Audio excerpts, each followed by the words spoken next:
80s wrestling family, guess what? The vivacious, vicious Vicky is gracing your presence yet again. And for this pre-show of Monday Night Virtual, I have to my right, Ian Levy, the man behind the scenes here in action. And guys, as you know, tonight we have Nikita Koloff with us. Guys, get those orders in tonight, right now, 80swrestlingcon.com. Doesn't matter who he was working or what move he was hit with, nothing seemed to faze this guy. He was quick on his feet and pounced on his opponent like they were prey. I am convinced this guy is pretty intimidating. I'd have to agree with you. Growing up, watching 80s wrestling, NWA wrestling, it was the greatest stuff on my television at the time. Nikita Koloff, Dusty Rhodes, Magnum TA, the Road Warriors, the list goes on. Jim Crockett Promotions. I mean, what can you say? I mean, here we go, guys. We got a Nikita Koloff. This is actually my T-shirt. Yeah, of course it is. My Why would it that. not be Ian's? Why would it not be Ian's? How awesome is that? When was the last time you saw a Nikita Koloff T-shirt like that? That's pretty in cool. that condition. Also known as the Russian Nightmare, guys. I mean, listen, like I said, based off of that introduction, I have to say, I would be pretty intimidated by this guy. Learned a lot from this guy, as I'm sure you did as well. But, guys, we are in for a huge treat tonight. Nikita Koloff is in the house, guys. 80swrestlingcon.com. Get those orders in. Ian, what is your favorite moment of Nikita Koloff's career? I'd love to know, because I have one. 1986, Great American Bash. Best of 7 series, Magnum TA. That's the one? Doesn't get any better than that. Won the U.S. title. Yeah. I mean, come on.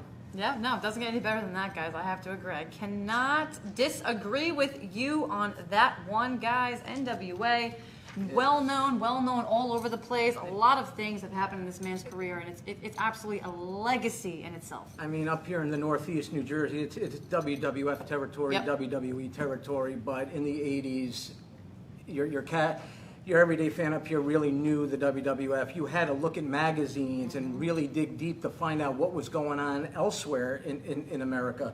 And the NWA at that period was where it was at. Yeah, I was not alive, mind you guys. I was not even a thought yet.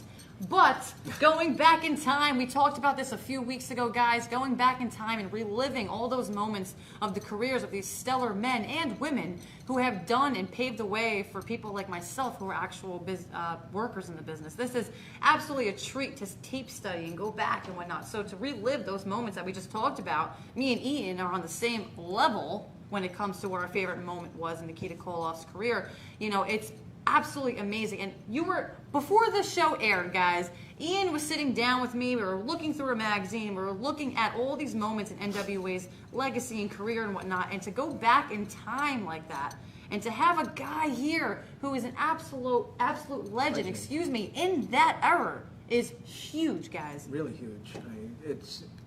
I mean, there was a period I just stopped watching WWF on my TV and just watched NWA.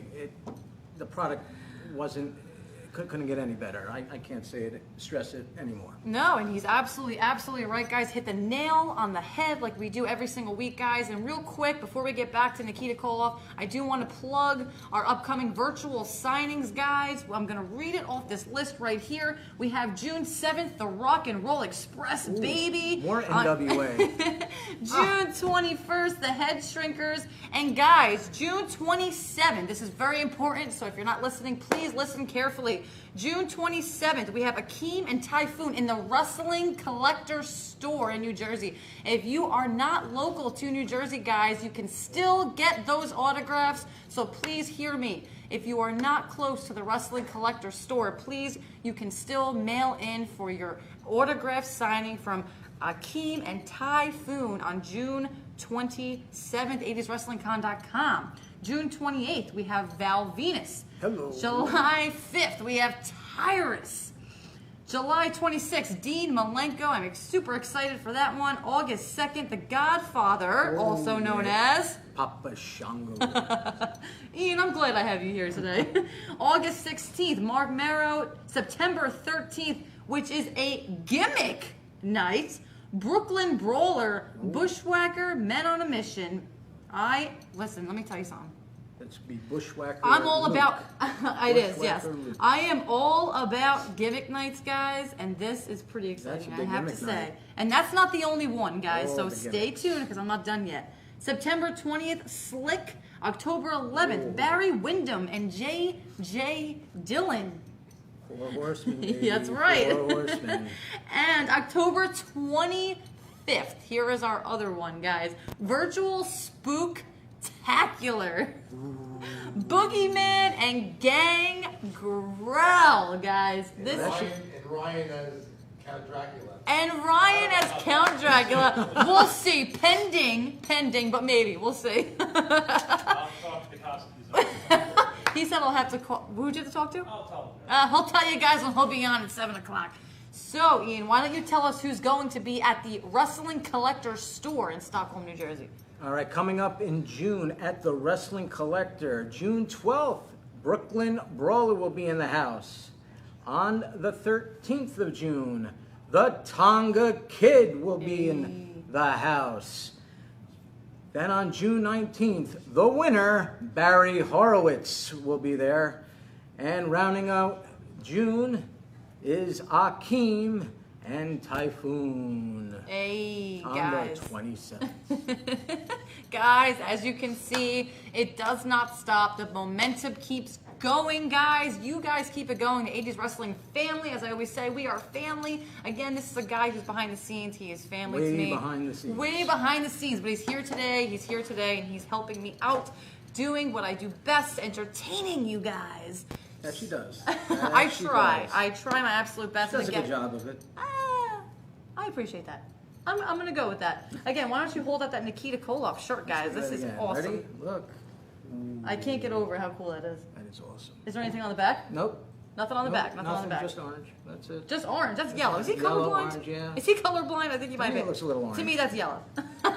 Guys, again, one more time. I'm going to plug this one more time before we continue our conversation. To please, on June 27th, please place your orders now for Akeem and Typhoon. They will be in the Wrestling Collector store. But guys, please know that you can still get a mail-in order of your 8x10 autograph, 80swrestlingcon.com. Don't forget, you can still get your orders in for tonight's event. Nikita Koloff, 80swrestlingcon.com. That's right. That's get right. those orders in tonight. Never, we got never too pictures. Look at all the. We got the pictures up on the wall. That's all the selection. There you go. These are See, what you we have it here, guys. That's what you have to choose. Not the big one, all the small ones. Yeah, unfortunately, but Crockett Cup champions, Dusty Rhodes, Nikita Koloff. Then we got Nikita by himself. guys, take advantage of this sweet deal tonight. And as you can see, we have all these things lined up behind us, some of which will be up for auction later tonight. Ryan Moore will take over with that information. But yeah, guys, here we are tonight, Nikita Koloff. How excited are you? You don't seem as excited as I thought you were. I mean, I will say he bought the T-shirt. He's here. He's ready. But Yep. No, well, you talk about we have a former, as we More mentioned. excited than he was for his wedding. There you go. Oh, God.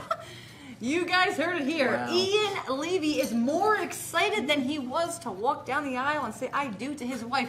If his wife is watching, I love you. I don't know you. I'm I just. promise you she's not. She's not at all. All right. Well. I got heat that I read 3 weeks in a row. Yeah. She used to be a Heat saint. is She used to never travel good. with me on the weekends when I used to ring announce. Oh so. my Lanza, guys! I don't even know what to say. I am Ricky Bobby. I'm throwing my hands in the air. I don't know what to do with my hands. What do I do with my hands? I don't know. I don't know either. Throw them in the air, wave them like you just don't care. I'm sorry. That's a different NWA. Oh, you're right. So going back to that Great American Bash, I would say 1985, right? That's the Well, one. we were That's the talking- one I'm talking about. 1985 with Flair. Okay. I would say that he became a big enough heel at that moment in his career to get that match. What do you think? Definitely. Oh, at the time, I mean, you're talking in the 80s, Russia Yep. and America. Yep. Why not? They were the biggest heels at Yep.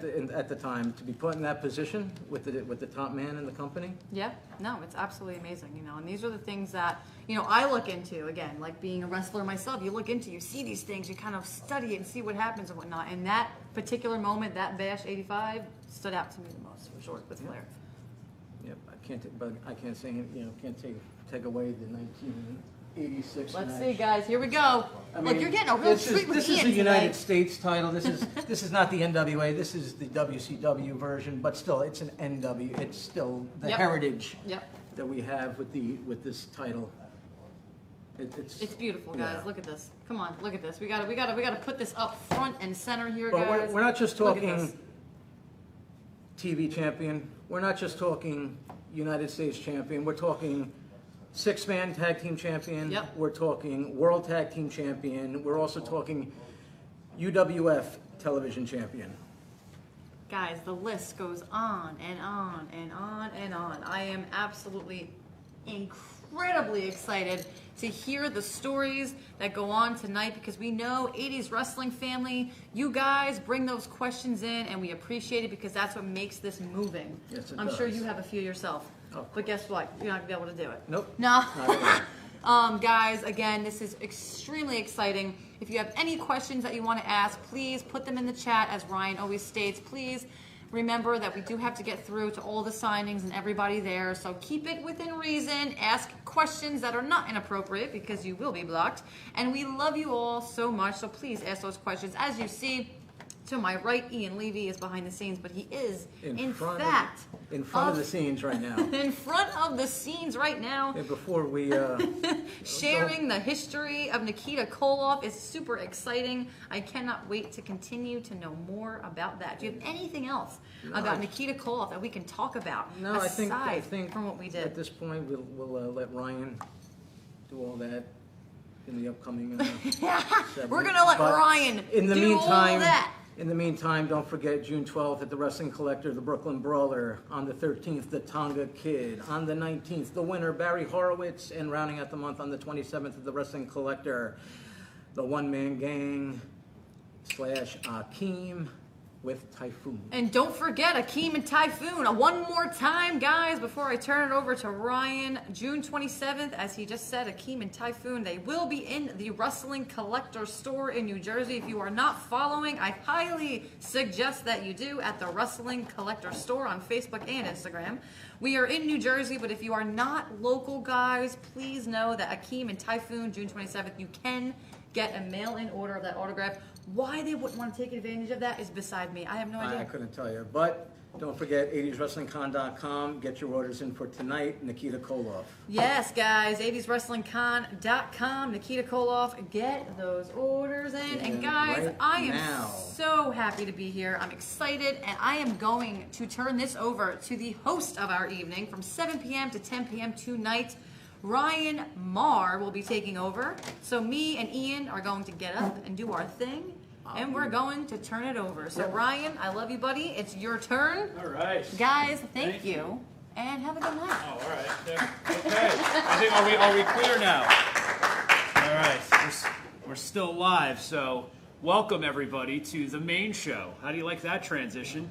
Thank you for Vicious Vicky for the great introduction, and of course, the Nikita Koloff cosplay dressing champion, Ian Levy, although he left his sickle singlet at home today. I was very disappointed. I was waiting to see Ian get all dressed up, but it was great to see that pre-show, especially knowing what a passionate fan 80s Wrestling Con catering manager Ian Levy is. On that note, this is a very exciting signing. I mean, let's face it, they all are. Every Monday Night Virtual is great. But this is one that I've been looking forward to, not as much as Ian Levy, but still very much. And I know a lot of people in the 80s wrestling community have been looking forward to it. The chat is going up already, but right now, without any further ado, I'm going to introduce to you a man of many accolades, former NWA United States Champion, World Television Champion, six-man champion, World Tag Team Champion, the one and only Mr. Nikita Koloff. Keep going. Oh my, ow.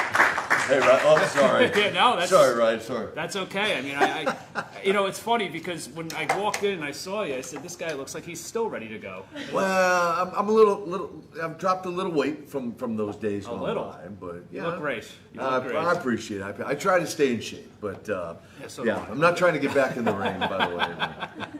One of the reasons why I was excited to meet you, and we have fun with all of these signings, but your story really is incredible. And in the wacky world of pro wrestling, when you hear about gimmicks and different characters, you know, there's plenty of instances where they'll take a guy like, you know, Chief Jay Strongbow. He's Italian. Yeah. They'll say, hey, let's make him a Native American. Yokozuna, he's Polynesian, let's make him Japanese. But you Yeah. took it a whole step further. You actually went in like a Daniel Day-Lewis type method acting situation. You learned how to speak Russian. Well, a few phrases or some things I thought would at least sound Russian, and Okay. a few words, and learned to sign my name in Russian and legally change my name. Wow. Well, who's teaching you these phrases on the road? Are you buying books? I mean, how do you learn Russian in 1984 on the road? Originally, I don't know how old your viewing audience is, but they're old. There was something called a cassette tape. Okay. So I actually got my hands on somehow a Russian workbook and a Russian cassette tape. Wow. And so up and down the road, Ivan and I and Don Kernodle I'd pop these in and just listen to different phrases, different words, and developed it over. You said an interesting phrase, method acting. Mm-hmm. I didn't have acting class growing up. I later found that, but apparently what I did was just that. Absolutely. I did method acting without even knowing what it was. I just projected myself into the role. More method acting than Hollywood does, because Hollywood, they may act method on set around their friends and family. You're on the road as a heel in the pro wrestling business. Yeah. Fans approaching you, and you are Nikita Koloff. In character, 24/7, anywhere in public, including 3 years after I retired from the business just to protect the business. Unbelievable. So yeah, it was crazy. And so Thinking now back. when you see with what goes on, I know that different guys have different opinions, but I think in a way it's a catch-22 the way the business has evolved, because for as much as you're right, maybe now it's not protected, it is nice to be able to pay homage to guys like you and realize the sacrifices that you did make, not just your bodies in the ring, Right. but what it took on you mentally, physically. I mean, going into every restaurant, I mean, you'd have to order your food in a Russian accent. Well, it originally, because I didn't speak any English originally. Okay. 'Cause I just came off the boat, right? So I had to learn English, and so Ivan, like I would just point on the menu, and Ivan would order the food for me, as I would point at what I wanted, right? And he kind of knew how to order it and everything. And when I got my first place to live in Charlotte, he went to the power company, the telephone company, the apartment complex, co-signed everything, told him I spoke no English. I mean, I had a Russian propaganda magazine called Pravda. Sent to your house. That I subscribed to, so the mailman would think I was That's Russian. awesome. So yeah. So anyway, I went to an extreme for sure. Well, I mean, but that's why the gimmick got over the way that it did. And it's funny because my first recollection of you, I mean, I went back and watched tapes, obviously, over the years as a huge wrestling fan, was 1991 when you attacked Sting and you had the Russian chain match. But then when I went back and got to watch that body of work, with Magnum TA and everything else, and back then too, when you turned face, it was perfectly done, because it wasn't just like nowadays where they come out, hey, I'm a good guy now. You said, I want to earn the respect of the American fans, and it was just so masterfully done. But during it, they would go, can we still trust this guy? And I just thought that was so masterfully done, and you don't see that anymore. Yeah, it was. I mean, it was a different era of wrestling, as all the fans have conveyed to me. They've called it the golden era, right? And there was a level of control that we had, the ability to go in a ring and tell a story, or even on an interview set in front of a camera, to be able to spontaneously cut a promo. I mean, I never one time in my entire career had an interview script handed to me at all. I mean, everything was impromptu, everything was spontaneous in terms of my promos. And the majority of what I did in the ring, leading into the outcome. So I mean, if I'm wrestling Flair for 60 minutes, which I did many, many times, 55 minutes of that match, it's verbal and nonverbal cues to tell a story and portray that to the people for them to buy into the story that led into the outcome. And that's why I think too, like even again, according to the fans, you see even different fan reaction when you go back and look at even old videos. There's just a different, almost an organic fan response to it. Yeah. Because you're feeding off of them. Because Yep. right, we're feeding one another. Yep, absolutely. In those days. And I think So, that's why they're here in the chat tonight. There's a lot of comments and questions coming in. We'll get to as many as we can, but we do have to get down to business. If Yeah. you want to order these pictures, 80swrestlingcon.com. You make your order. Mr. Koloff will sign for you, give you a shout out. So our first one coming up is Chuck Britt in King George, Virginia. We're going all black with these. Going all black with, okay, This is the whole sounds black good. pile. You got it. Thank you for that. Black Sharpie. Kyle James says if Magnum TA did not get And hurt, everyone that wants a rivalry could have two-chuck. been the Two-chuck, best of the 80s. Agreed. It was a great rivalry as it stood. I mean, we're still talking about it here now in 2021. And that was, of course, a tragic accident that happened to Magnum TA, but it really did change the course of where things were going. We probably would have never seen the babyface. Chuck. Virginia, here you go, my man. Nikita Koloff. My And now man. we got Jeremiah Johnson. He wants the signature and NWA Hall of Fame 2008. Eric Austin. We'll probably get to that before the night is over. Don't worry, we're just getting started. Eric Austin, the USA champion. Joe Dushak, Russian sickle to Sting and Luger. 80swrestlingcon.com. Get those orders in. Check out the upcoming list. We have so many great signings coming up. All right, Jeremiah Johnson. There you go, my man. There you go, Jeremiah. Next up, we got Sissy Phillips in Murrells Inlet, South Carolina. South Carolina. I'm sure this question's probably going to come up quite a bit, and I'm sure you've been asked many times. Kyle James says, why not the WWE? Why not the WWE? Well, the shorter answer to that. There you go, Sissy in South Carolina, South Kakalaki. Before you get to that, we got Ruben Morales in Allendale, Michigan, and of course, continue. All right, so the short answer to that is I'm in a sense loyal to a fault, and by that meaning Jim Crockett gave me my break in wrestling, and knowing I was possibly, there you go, Ruben, there you go, my man, up in Michigan. Most likely passing up what could be some big paydays. I just had a real sense of loyalty to the NWA, to Jim Crockett. Still do to this day. I mean, NWA forever, through and through. Yeah. And so that, in combination with they had a history of changing characters when people went, and we just talked about how hard I worked on my character. Yeah.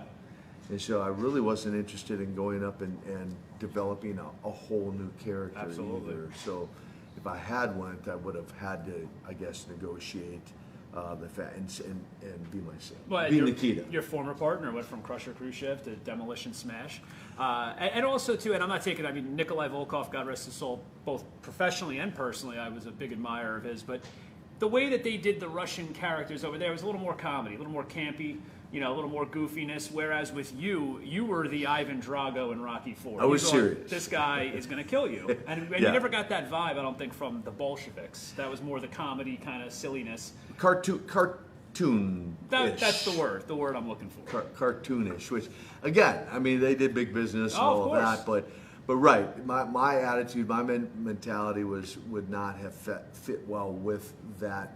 And who knows if that's what they would have done with you? You never know. Well, that's what I'm saying, right? Yeah. So, as hard as I worked on the Nikita Koloff character and get it over, that just kind of made my decision for me. Now, a little side note: Crusher did converse with me ahead of time and had asked if I wanted to go with him and be Demolition. Wow. Okay. While at the same time, again, that would have meant a change of character. 100%. And so two reasons why I declined. I was thankful, I was grateful for Barry asking me and considering, but that was one of the main reasons. I didn't want to shift characters. But the other is also out of respect for the Road Warriors, I didn't want to go and do it for that reason as well. Yeah. I just saw too many similarities there. Absolutely. With the Warriors. Yeah. Yeah, No, makes so, sense. yeah. Next up, we have the 80s Wrestling Con auction champion, Emil Menard. He wants 2 Emil in black. You were talking about the Road Warriors. Your high school graduating class is literally a who's who of pro wrestling history. I mean, off the top of my head, so it was yourself, Barry Darso, Ravishing Rick Rude, Brady Boone. Who else? I'm leaving like Tom 2 or Zink. 3. I'm sorry? Z-Man. Tom Zink, The Z-Man. I mean, Z-Man. John Nord. Come here. There you are, my friend. And Kurt Hennig. Nord the Berserker. And of course, Mr. Perfect, Kurt Hennig. What was Mr. that 20-year reunion like? Did you guys go? I want to know what that. I don't know that we. I think we're all in our careers. So I've actually never been to a high school reunion at all. Yeah. I've never gone to one. I can't imagine everybody else being at that reunion and all of you guys not being there. It's like, Yeah, it would have been interesting. Well, and then one other footnote to that. So, because some of them graduated in 1976, 77, and 78. oh, okay. I thought you were all part of one class. I'm No. sorry. I thought it was Three 77. classes. Okay. However, there was in 1978 on the same football team was Kurt Hennig, Rick Rude, Nikita Koloff, John Nord, and Barry Darso. So we would have all been a part of the same football squad for 1 year anyway, until those guys went on to graduate and et cetera. And So- are all those other teams you played like in wheelchairs now? I couldn't No, imagine stepping up. so everyone automatically thinks you guys must have been like state champs or something. We actually, believe it or not, you need great athletes, but you also need coaching. Yeah. And unfortunately, for real, we just did not have great coaching. And so we at best were about a 500 ball club. Oh, okay. So we had some superstars on the team, but you need coaching too. All went on to do amazing, amazing things in the pro wrestling business, though. Another one for Sissy Phillips in Murrells Inlet, South All right. Carolina. Yeah, in fact, Henning and I, one year, we played, he and I both went, from high school we went to a junior college. Okay. And in the Twin Cities area, I was on the sidelines in the state championship game with a broken leg. He was on the sidelines with a tore up knee. So neither of us got to play against each other, but our teams played there you against go. each other. So yeah, another little. And was he story. was he known back even in those days as a prankster and a funny guy? Okay, well by that looks it says it all. I'm sure as we go out throughout the evening, we'll maybe be able to hear some stories. I do have a story. A high school Kurt Hennig. A high story. school. This is an 80s Wrestling Con exclusive because we've all heard the Mr. Perfect WWE and WCW rip stories. This is Mr. Perfect Kurt Hennig in high school. Yeah, pre Mr. Perfect. Okay. No, so him and Rue were both kind of jokers. I was a sophomore, they were juniors, and myself and there were only 3 of us my sophomore year that not only played varsity football but actually even dressed for varsity football. The head coach has had this thing about sophomores not being a part of the varsity. Okay. But they needed some talent. There were some positions that needed to be filled, and so myself and Mike Houck and Brad Keefe fit the bill. So the 3 of us not only dressed but actually played varsity. So I got a letter jacket. Back in the days, I don't even know they even still do letter jackets. I think they still do. I mean, I don't know. Okay, I don't know. So I had a letter jacket, and we had an afternoon game, and so I got there early and hung my letter jacket in the locker. Went to check out my uniform for the game. And when I came back, my jacket's gone. Uh-oh. And I'm like, and I'm a sophomore, I'm a punk kid, you know. Yeah. I'm like, it's my letter jacket. I'm like, what the heck? Where's my letter jacket, right? I'm like, who would have taken my letter jacket? Was he one of the first names that came to mind? Well, him and Rube were the first 2 names that came to mind. So I went to Greg Sutton, the captain, the senior captain of the football, and I go, and I'm all distraught. I'm like, Greg, somebody stole my letter jacket, and I think I know who it was, right?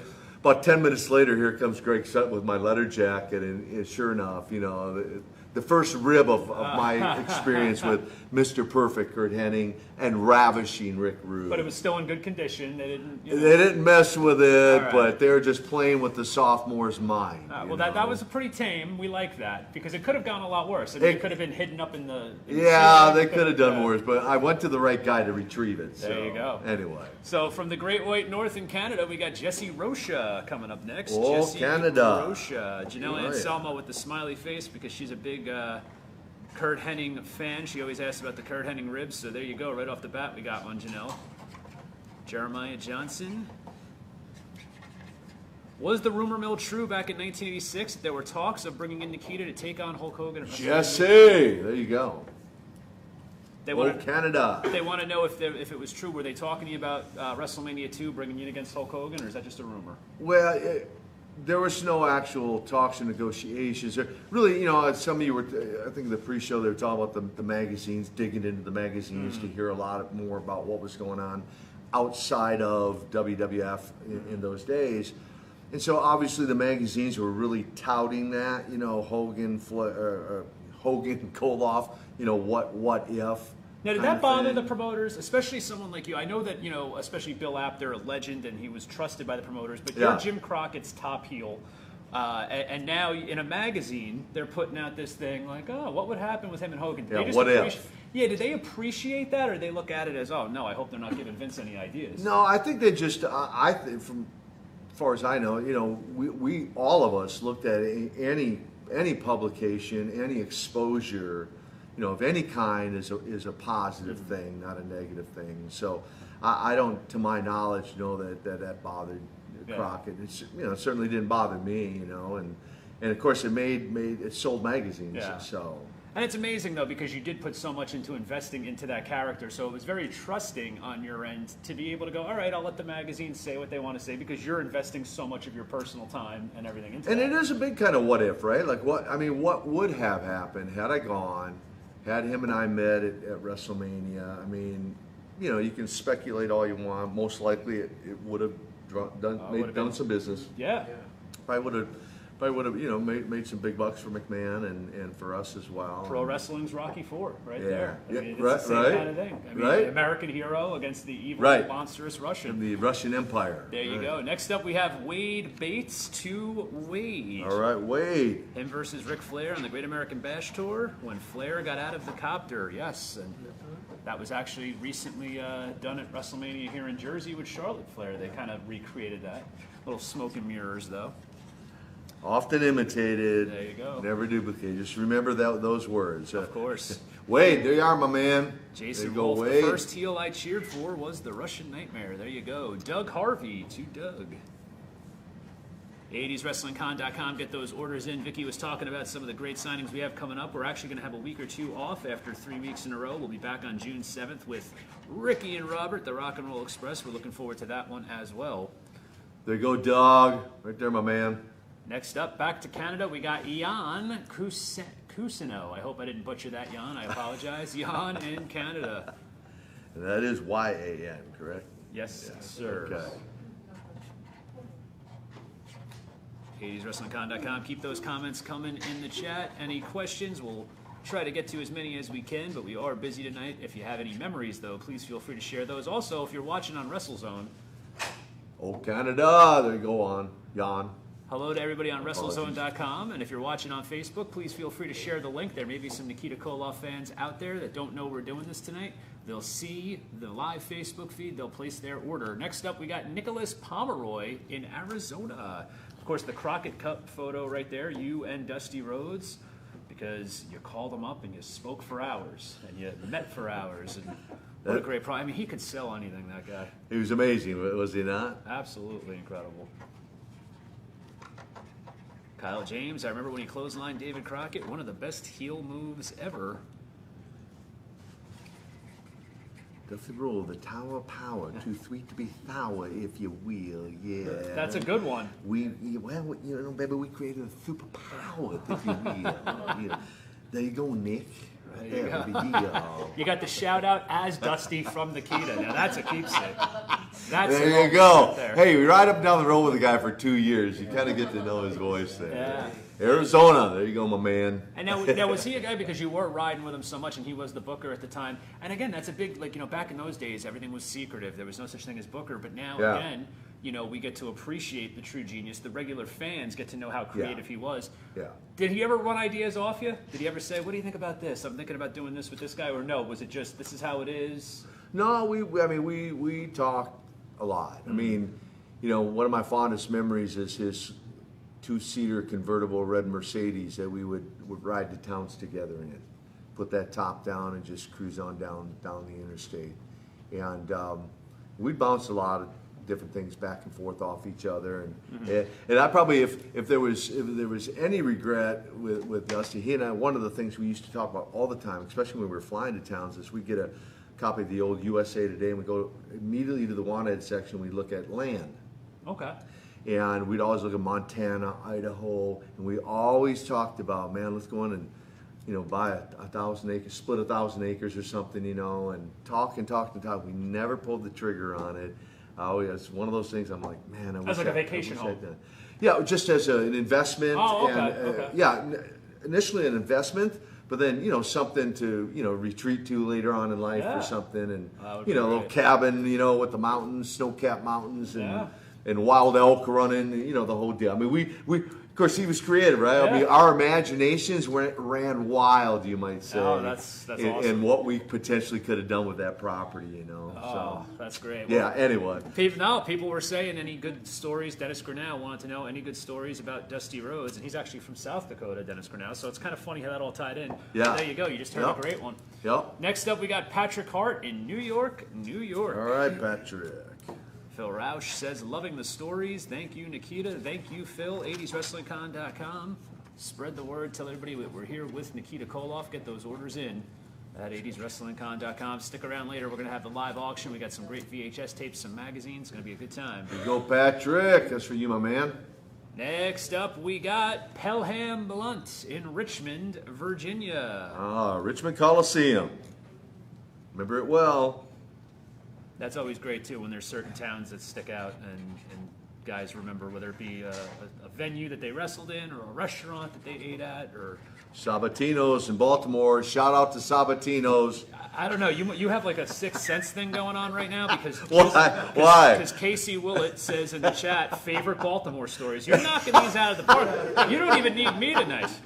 You can just sit here. No, you gotta stay here, Ryan. You gotta hang with me believe me, here. I'm having a great time. Pelham, there you are, my man. Richmond, Virginia, Richmond Coliseum. There you go. But we got the Kurt Hennig High School story right out of the bat. We got the Dusty story. So now, do you have any favorite Baltimore stories?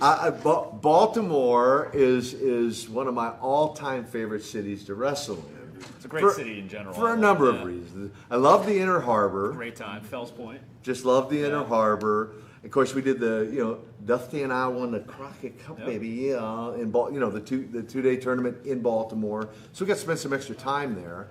And so that's a favorite memory. And of course, Magnum, that was his first appearance back in Baltimore when we won the Crockett Cup. And so that was honestly a legit emotional time. I don't think there's a dry eye in the building that night, honestly, when Magnum came out. And then probably one of how Baltimore really captured, the fans of Baltimore captured my heart was, so Crockett had the crazy idea of booking Flair and I World Heavyweight title match in Richmond, Virginia and Baltimore, Maryland on the same night. Okay. That's interesting. Yeah, very interesting. He's like, oh, no problem. We'll start the Richmond show at 7. We'll start the Baltimore show at 8. We'll put you guys on early. You'll get out of there, jet you to Baltimore. No problem. Yeah, no problem. Two problems with that. One, the fans were not happy a world title match was on before intermission. Mm-hmm. They wanted to see that last. Especially if you're going an hour, right? Were you doing we didn't do an hour that night because we knew we had to get to Baltimore. Gotcha. But we still wanted like 30, 35 minutes. I don't know I ever wrestled Flair for less than 30 minutes ever. So anyway, so we go on before intermission. So they're not happy about that. So the fans in Richmond weren't happy. We jet to Baltimore. We get to the arena, but it took way longer than anyone thought. Not only to get to the airport, fly, get to the arena. and there was a cage match that night as well. Well, with the promoter there, Gary Juster, kind of, and there's no cell phones in those days, Yeah. so he's like, where are they? Yeah. So they decided to have the cage match, Oof. which takes 15 minutes plus to put up and Yeah. 15 minutes plus to take down, to have that before the world title match. So when we're walking in the building, they almost got the cage already up. So like, oh my gosh. All that to say, the show started at 8. Rick and I stepped into the ring in that Baltimore arena. I remember because they had clocks on both ends of the building. At 12 midnight, Oh, wow. we wrestled for 55 minutes. And the fans stood on their feet the entire time. Awesome. And they had been there since probably, 7:30, whatever time. Yeah. And so, you fans in Baltimore are That is amazing. awesome. And so, yeah. That's a great Baltimore story right there. A 5-hour show that ended with Nikita Koloff and Ric Flair for the world title on a 55-minute doubleheader. match. Yeah. Gotta love it. Tony Aragon in Santa Fe, New Mexico to Tony. Tony! Does he want me to write? Fight for Mother Russia. Yeah. Hey. All right, Tony. Joking comment more than a question from Jeremiah Johnson. Nikita, why couldn't you just present Lex Luger with the new U.S. title at Wrestle War 91? I did. Why'd you have to hit him with it? No, I did present it to him. No, you didn't attack. Did you attack him or did you attack Sting at Wrestle? I thought you attacked Sting. I could be confusing No. the two. It was Luger. But wasn't there the whole thing? You felt that Luger stole the title from you. That was the presentation. He did. Yeah, there He you did. go. He used a chair. He cheated. There you go. Hello. So that was Tony. There you go, man. Right there. Fight for Mother Russia. There you go, Tony. No. So I get it. And when I'm tongue in cheek when I say I did present it to him. Literally. There you go. I did. I literally presented it to him. He's saying why'd I have to hit him with it, right? So, but that created the angle with Luger, which eventually created the angle with Sting. So That's yeah. pretty cool. Yeah. This is actually, speaking of pretty cool, this is for Joseph Schoenwald. He wants it to Nikita's dad because he named his daughter after Nikita Koloff, which is pretty cool. Unless you're like in high school and that girl is like taking the guy to a prom and he goes, oh, well, what were you named after? And then they see this picture. Like, I think I'd have second thoughts. But hey, more power to you. I love it. Joseph Schoenwald. I had a okay. Huge So dad. all right. So I was in Aiken, South Carolina, doing a book signing just recently. Okay. And the guy promoting it walks in. He goes, you're not gonna believe this story. I'm like, he goes, we got a gal walking in with her mom and her kids right now, and I'm like, okay, and her name's Nikita. I'm like, all right, she's like mid-30s. You know, she's like 6 foot blonde, Yeah. mid-30s. I'm like, she really wouldn't look like a Nikita to me, but.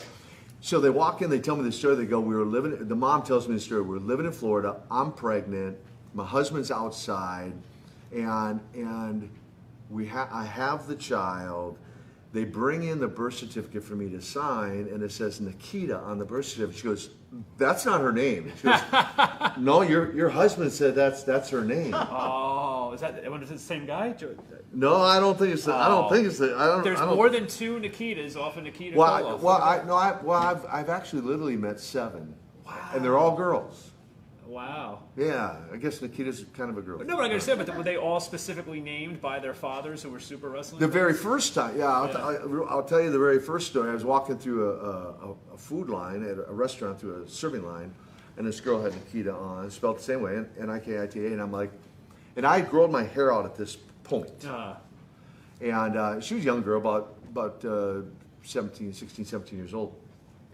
And I said, interesting name. I go, any idea why your mom named you, why your parents named you Nikita? She goes, my mama was the biggest wrestling fan. She loved this wrestler named Nikita Koloff. I go, really? Wow. I go, really? That's So awesome. I pull out my driver's license, and I said, read the name on that driver's license. And she stared at it for about 30 seconds. She goes, if my mama is here, she go crazy. She go crazy.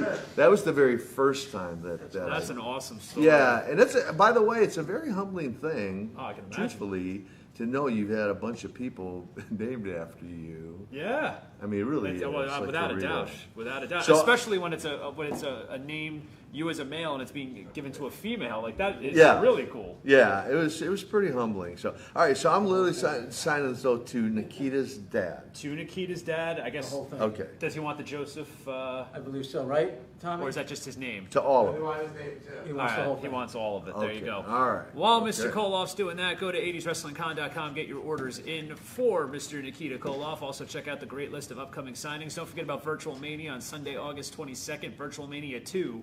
All stars from the WWE's Attitude Era. We got the Headbangers. We got Mark Henry. We have Billy Gunn. Oh, man, D'Lo Brown. It's 80swrestlingcon.com. Check it out. We also have great signings on Mondays all throughout the summer. Go check it out. Can you show the photos, please? They're all in the background. The photos that are behind us are the photos that you can choose from. You can go to 80swrestlingcon.com and see them as well. That's for you, Jeff Jones. 80swrestlingcon.com. Any comments or memories, keep them going in the chat. Please All right, to share the Nikita's link. dad. There you go. There you go. If I ever have a daughter, maybe I'll go with Nikita. Or maybe I'll make her middle name, and La Femme will be the first name. Remember that show? La Femme? I do. All right. I Next think up- Elton John named his song after me as well, There just you for the go. record. I don't know. It's the same, right in the same era. I'm just thinking. Nothing Anyway. would surprise me. Anyway. Paul Hanley in Plantation, Florida. Just the signature on that one. All right. And here we go. I love the photos with you with the Russian chain. Not to be confused with the chain, because there was the regular chain, and then there was the Russian chain. There you go, Paul. There you are, my man. Out in Florida. Next up, Will Upton in Macon, Georgia. Macon Coliseum. There you go. Hello from Asheville, North Carolina. Saw Joe Eblin at lunch today. That's Doug Embler. I don't know if... Hey, Doug. Oh, saw a friend of yours. Okay. Great. Thanks for tuning in, Doug. Kyle James, your feud with Rick Rude was awesome. There you go, Kyle. 80swrestlingcon.com. Order a picture. Have some fun. Bo Oliver. There you go, Will.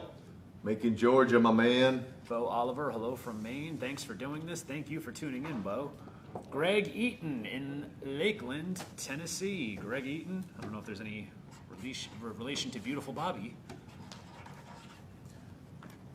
80swrestlingcon.com. Share the link on your Facebook. Spread the word. All right, Greg. There you go, my man. Volunteer state of Tennessee. Next up, Annie Spivey in Marion, South Carolina. In relation to Danny Spivey? There you Yeah, go. just wondered, Annie. There you go. That was another big fella from that era of NWA. A lot of legit tough guys from that era.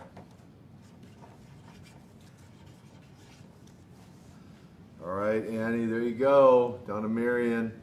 Next up, we got Phillip Roush. Is it? Yeah, it's Roush, not Ranch. Phillip Roush in Madison, Pennsylvania. Gonna scroll up and look through some of these comments, see if there's anything that I missed. Andy Alinsky, we actually talked about Kurt Hennig, John Nord, Rick Rude, and Barry Darso when they played in high school together. It was a great story. So in the next couple days, go to the 80swrestlingcon.com website, and you'll be able to check out that awesome story about Kurt Hennig stealing Mr. Koloff's varsity jacket. Little fun rib. Yeah, Mr. Comedian there. Mr. Comedian. There you go, Phil. Chitoeta. There we go. Next up, Hank Newbert in New York. Hank Newbert in New York. Signature and Russian Nightmare. All right. Place your orders tonight for Hakeem and Typhoon. They're going to be at the Wrestling Collector store. 80swrestlingcon.com. Mail orders by June 27th. Signed 8x10s and own items. 80swrestlingcon.com for all that information. There you go, Hank. Russian Nightmare, my man. Next up, Jason Richardson in Louisville, Kentucky, or Lowellville, as some of them say down there. Louisville. Well, see, I messed it up too. Not much of a Southern guy. I love it down there. I love to visit, but you learn when you go there from the north how clueless you are on certain things. So. There you are, Jason. Bluegrass state of Kentucky. Did you have any adjustments moving? I mean, being from Minnesota originally, right? So Yep. it's like, you know, and Moscow, Minnesota. well, there you go. I mean, you can't write it. You know, I just realized. You know, I just found out from a fan. I didn't even know there is a Moscow, Minnesota. Yeah. They used to joke about that all the time. Yeah, I'm a Moscow, Minnesota. I'm like, just kidding.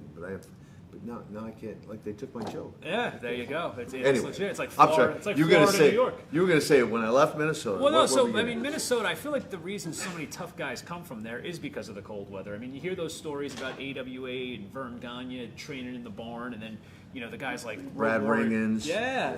And then, you know, Road Warrior Hawk, who, you know, had a big deal with breaking you into the business. So you say to yourself, Animal, I apologize. Yep, no worries. So you see that and you go, oh, wow, like these are just tough, gritty guys that from the freezing cold. They're in Minnesota. And then you go down south, and now you're kind of incorporating warm weather. Are the people a little friendlier? Are you noticing? No, they're a lot friendlier. No. Yeah, I believe it. No, we have friendly people up north.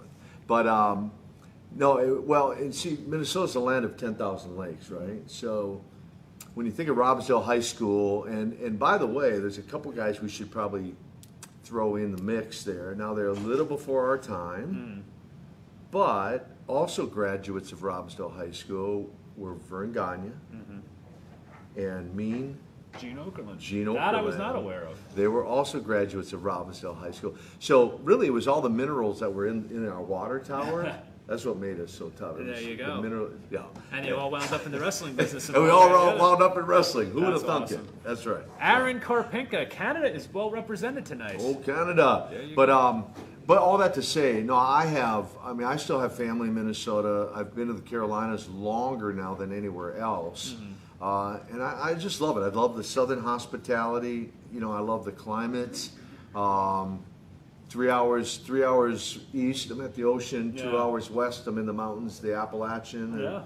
You know, the Blue Ridge. I mean, so I just Got a little bit of everything out but there. the southern hospitality is amazing. So for me personally, I think that's why so many people do fall in love with it out there. Andy Olinsky says, thanks, logged on late. No problem, Andy. Just wants to make you aware that we covered that already. It will be on the 80swrestlingcon.com website in the next couple of days. here in Canada, I did an amazing tour across Canada. I think in 2017. There you Somebody go, Aaron. actually brought that up, and I forget who. I apologize. The chat's moving fast. Somebody actually asked if you had any memories or stories from that trip. It was 20. It was like a 20-day tour or something. 21 cities in 21 days. There, that's. And no flying. Oh, fun. 5,500 miles, which I think translates to about 6,500 kilometers or something. Yeah. I'm not great at math, but No, anyway. neither am I'd only been to 2 out of the 21 cities, so there was 19 new towns and 4 different provinces we covered, Wow. and had an absolute stellar time. I mean, a great crew, great wrestling crew. I mean, it was just every aspect of it. One of my favorite highlights is we took. Tell you a funny. So I had 4 of the young guys with me, and we were going to make a stop, and it's called Banff, which is, I guess, kind of a spot for people to a tourist spot. Okay. Banff. And they had this hot spring there, and the young guys kind of knew that, and they're like, "Let's go to the hot spring." And I'm like, "Okay."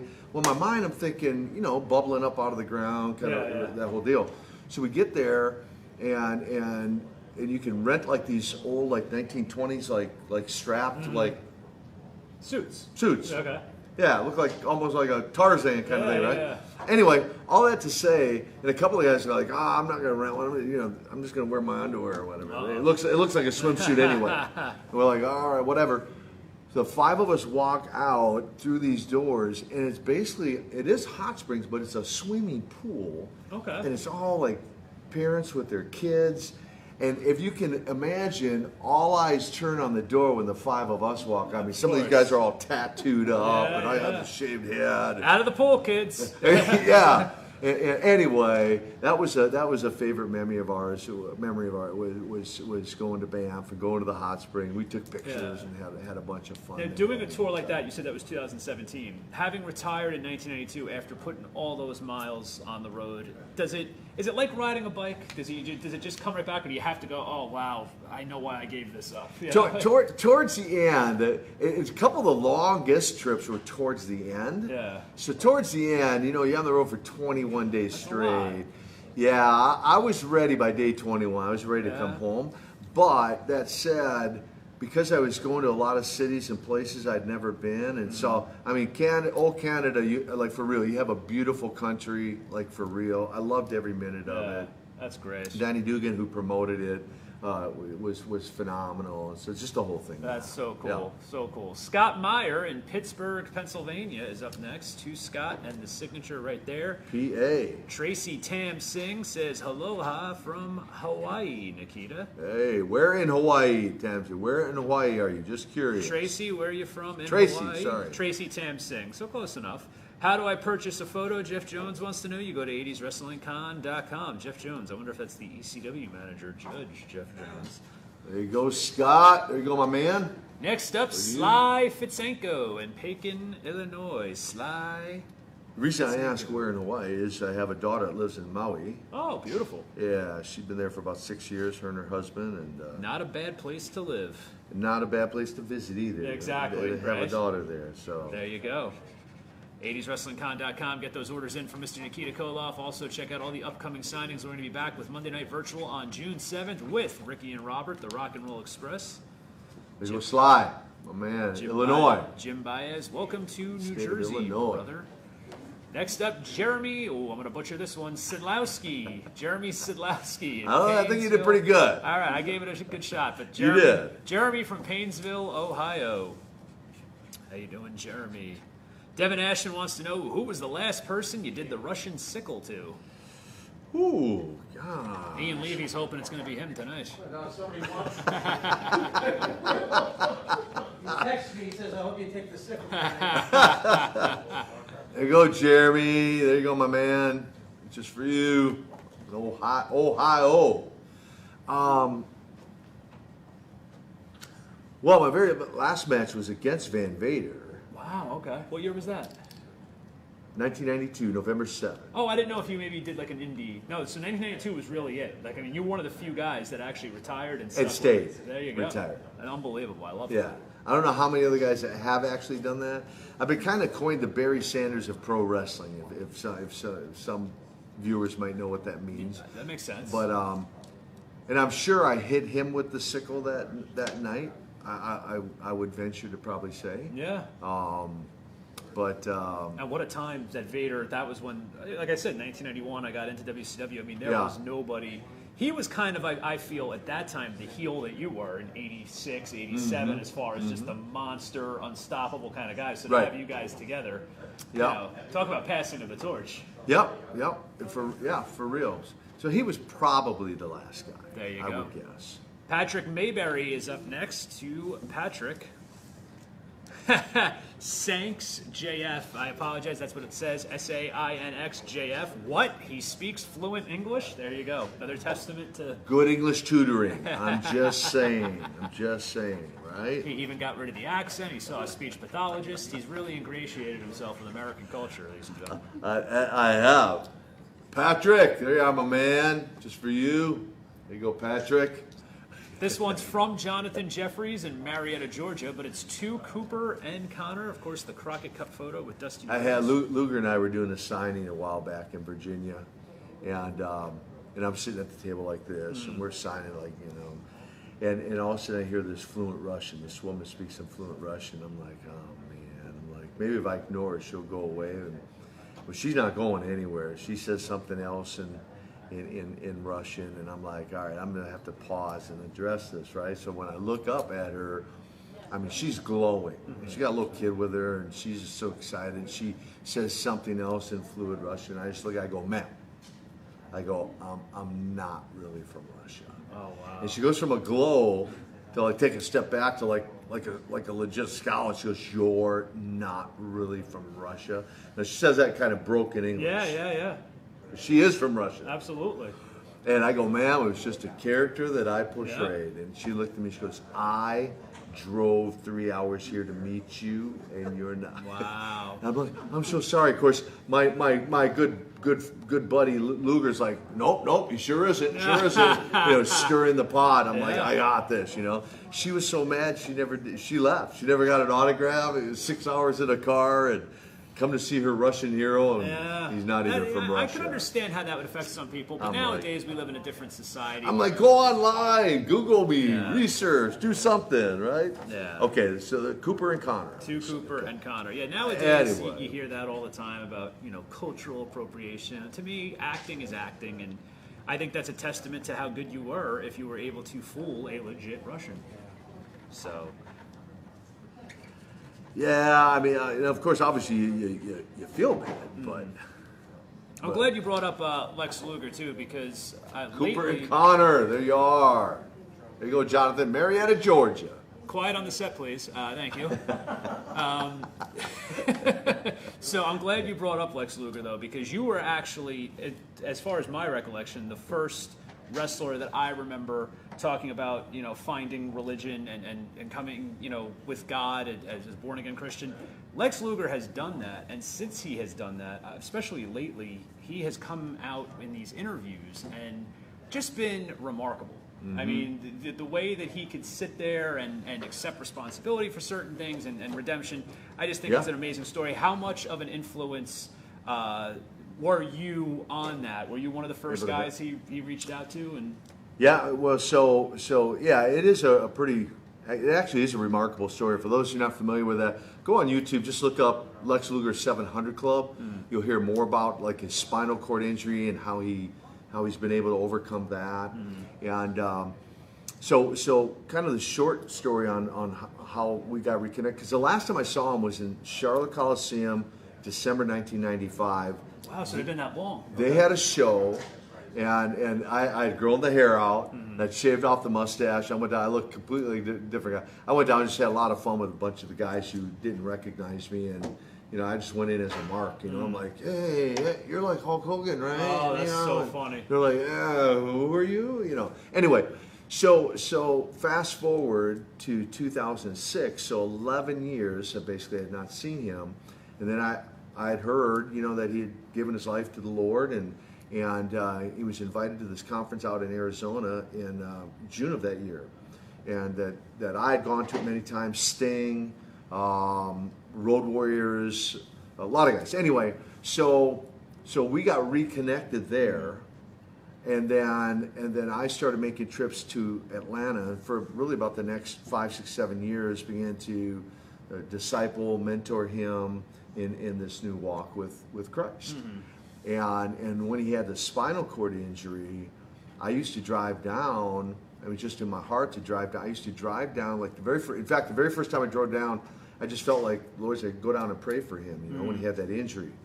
And he's in this Shepherd Spinal Cord Center, and he's like, well, what are you doing? I said, I came down to pray for you. And he's like, well, what else are you doing? I go, no, that's it. He goes, are you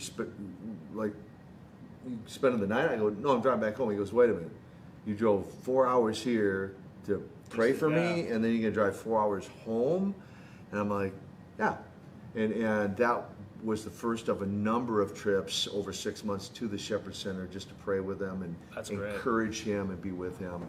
And not, we've co-facilitated a camp called Man Camp. Okay. And we do one in the spring, one in the fall. We just did one in April. And he and I co-facilitate this camp. It's a 5-day camp down in Royston, Georgia. Wow. And we just pour into men, small groups of men that just want to go get closer in their walk with the Lord. And so, yeah, he's doing incredible. He's remarkable. Well, he lived with me about 10 months in 2015. And that's what really birthed this Man Camp. Was our time together in awesome 2015. So yeah, he's got a remarkable story. He really does. Yeah. Next up, we have Dennis Sinsali in Newton, New Jersey. There you go, Dennis. 80swrestlingcon.com. Get those orders in. You talk about him taking responsibility. He 100% does. I mean, he knows that some of the mistakes that he has made and takes full responsibility. Yeah, it's for amazing. that. So, wish more people could do that. Dennis, there you are, my man, Newton, New Jersey. There you go, Dennis. Next up, we got Scott Batten in Clearwater, Florida. 80swrestlingcon.com if you want an autograph from Nikita Koloff. Get those orders in at the website. The photos that are behind us and on the website are what you have to choose from. Next time we're back here will be on June 7th with Ricky and Robert, the Rock and Roll Express. So many great signings coming up throughout the summer and all the way up until November now. Don't forget about Virtual Mania 2 on Sunday, August 22nd. All right, Scott, there you go, my man. Clearwater, Florida. Shout out. Here's Clearwater. another one for Jeff Jones in Lizella, Georgia. To Jeff, the Russian Nightmare. Emil Menard finally home from work. Time to watch. Well, Emil, you still got plenty of time before the auction, so we're glad to have you, buddy.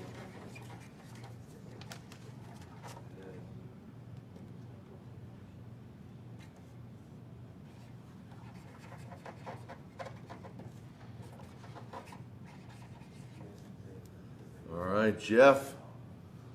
There you are, my man. Russian Nightmare. There you go, my man. All right, next up, Dennis Myers, Hagerstown, Maryland. Dennis Myers. If you're watching on Facebook, feel free to share the link. Hello to everybody watching on WrestleZone.com.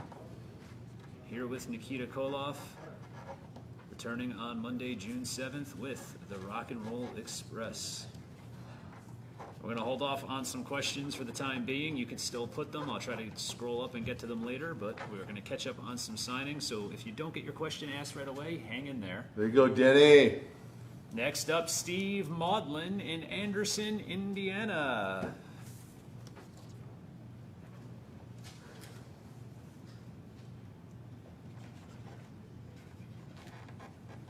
All right, new stack after this one.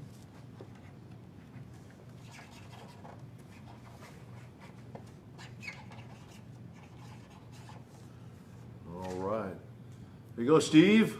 Shout out to Indiana. Marshall Hodge in Tennessee coming up. Marshall Hodge. The Hoosier State. There you go.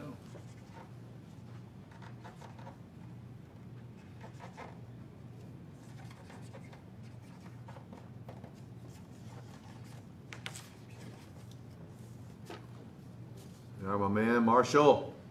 All right, now we're going to switch to the red marker, conveniently enough, Nice. with the All right. USSR headband and siglet. This is for Scott Tremor in Kentucky. There you go. Mike Wells, hey Nikita, loved you, and Uncle Ivan. How you doing, Mike? That's it, guys. If you have any comments or memories, feel free to share them. If you have some questions, we'll try to get to them a little bit later. We're going to be doing some catching up right now, but if you have quick one-liners, any memories that you'd like to share, feel free to drop them in the chat. There you go, Scott. Down in the Bluegrass State. Mike Jenkins Kentucky. in Vermont, just signature, and of course NWA TV champion. We have this replica, which will be signed for a fan later.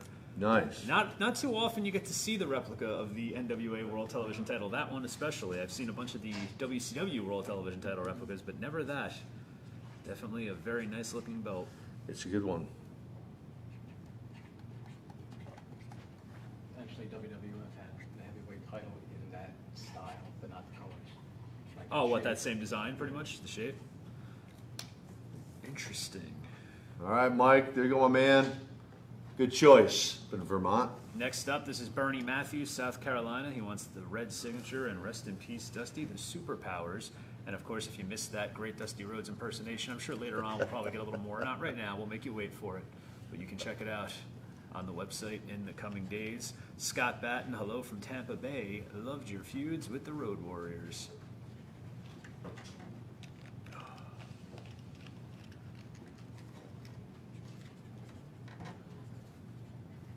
Sorry. No, you're fine.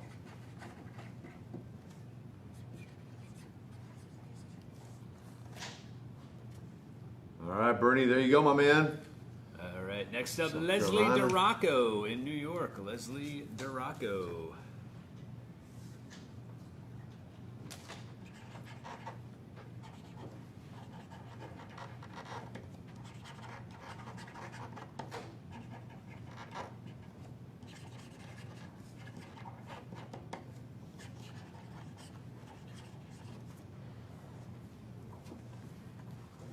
Leslie. There All you are. right. Next up, we got Justin Dotson in Is that Reynoldsburg or Reynoldburg? Well, it's Ohio. Looks like Reynoldsburg. Reynoldsburg, Ohio. Justin Dotson. There you go, Justin.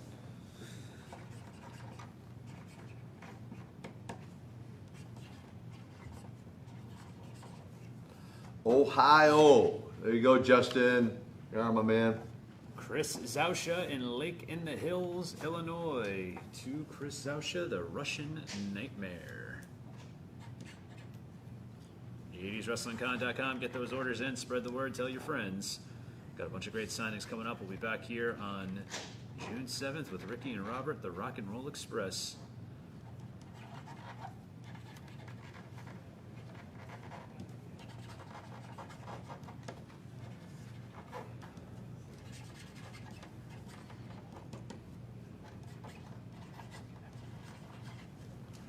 All right. Chris. There, my man. Tim Eckery in Buena Park, California.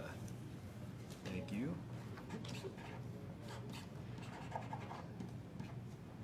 Darren Antola. Nikita Koloff wasn't good. He was great. I saw him main event on many occasions. This man is second to none. Tim. There you are, Tim. Out in California. Nearby Lodi, New Jersey, Bobby Fenderlender. Bobby Fenderlender. It sounds like a car owner, like a car dealership owner. Bobby the Fenderlender. Hey, everybody.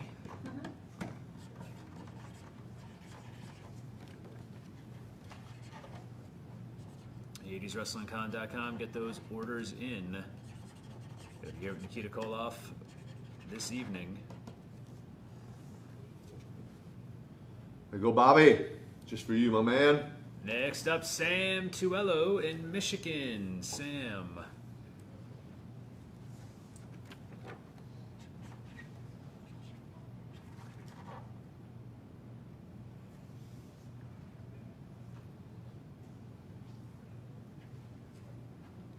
It happens. It's all right. You know, I wanted to just enjoy the moment and sit back because I was like, I'm not going to correct the guy.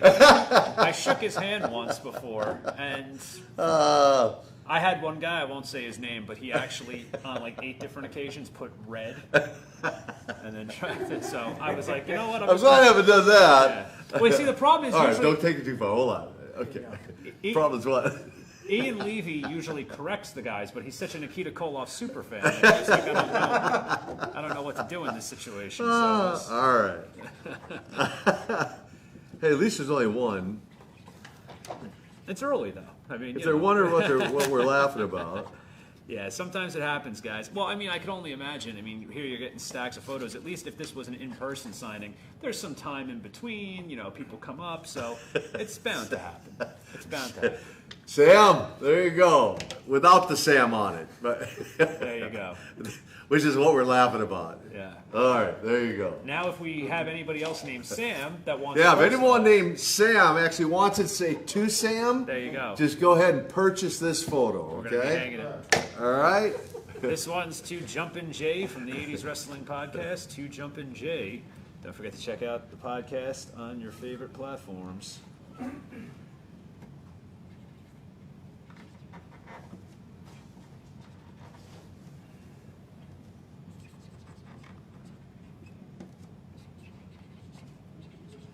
All right, Jumpin' Jay.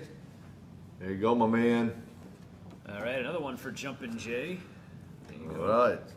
A lot of fans ordering multiple photos tonight. Ain't nothing wrong with that.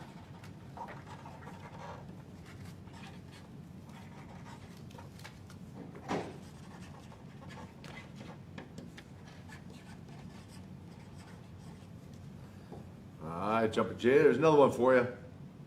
Now we got Mike Tarras in Pennsylvania. To Mike.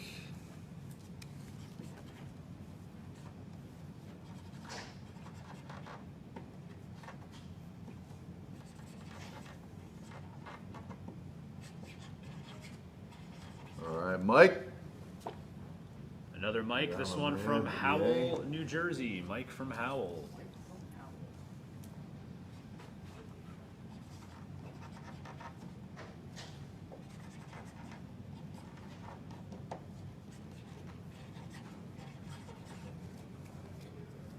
All right, New Jersey. There you go. Brian Gowron from my old hometown, North Bergen, New Jersey, to Brian.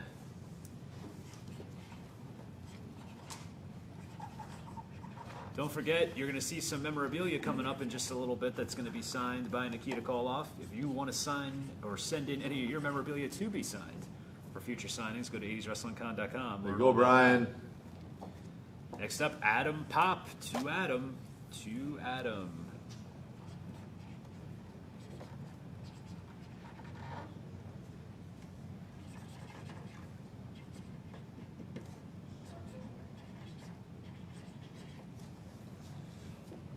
All right, Adam, my man. All right, now for Sean McBride in Illinois. To Sean.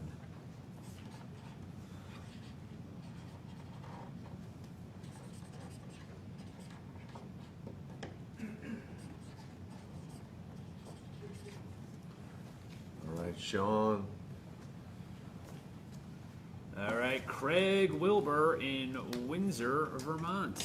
To Craig, the Russian Nightmare. 80swrestlingcon.com. Get those orders in for Nikita Koloff. Just because we're not doing too many questions right now doesn't mean you can't leave some comments or memories. We will shout them out.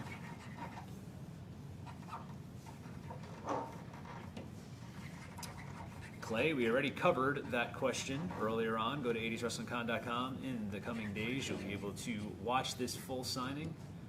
And some questions that were already asked will be covered then. All right, Craig, there you go. Up in Vermont. Great state of Vermont. Matt Stevens in Taylors, South Carolina. To Matt.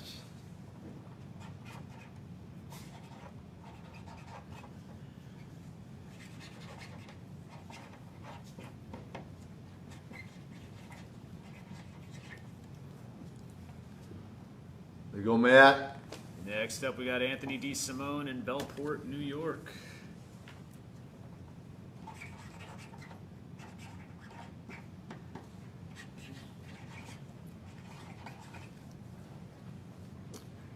All right, Anthony. You are my man. Rich Pintner in Garfield, New Jersey. To Rich.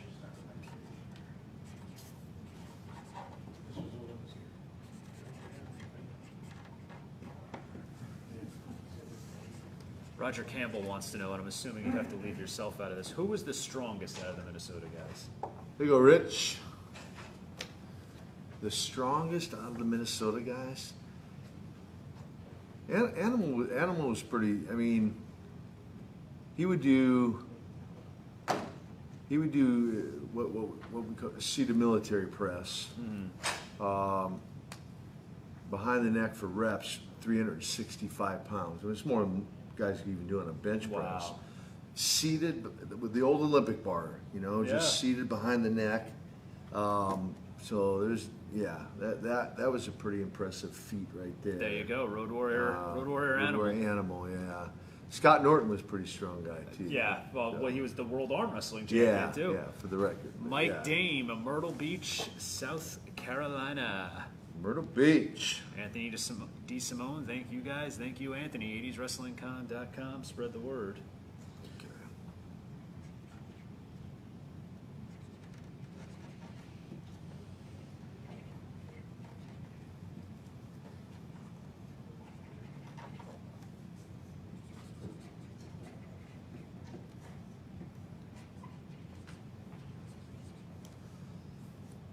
All right, Mike. There you go, my man. All right, this one is Justin Myrtle Frazier in Blue Ridge Summit, Pennsylvania. He wants just the signature, but also Superpowers Crockett Cup 87 champs.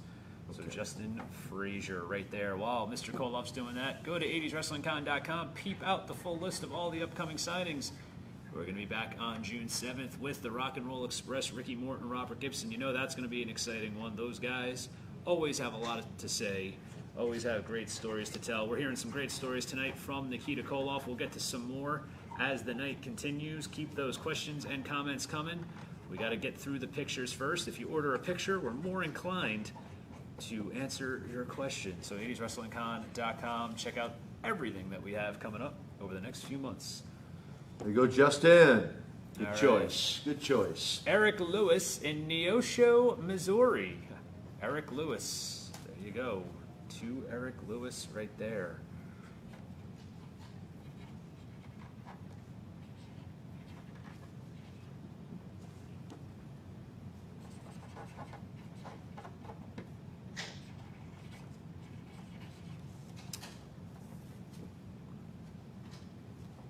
Out into the Show Me State, Missouri. Josh Greenblatt in Iowa. He wants 2 Josh and Alyssa, the Russian Nightmare.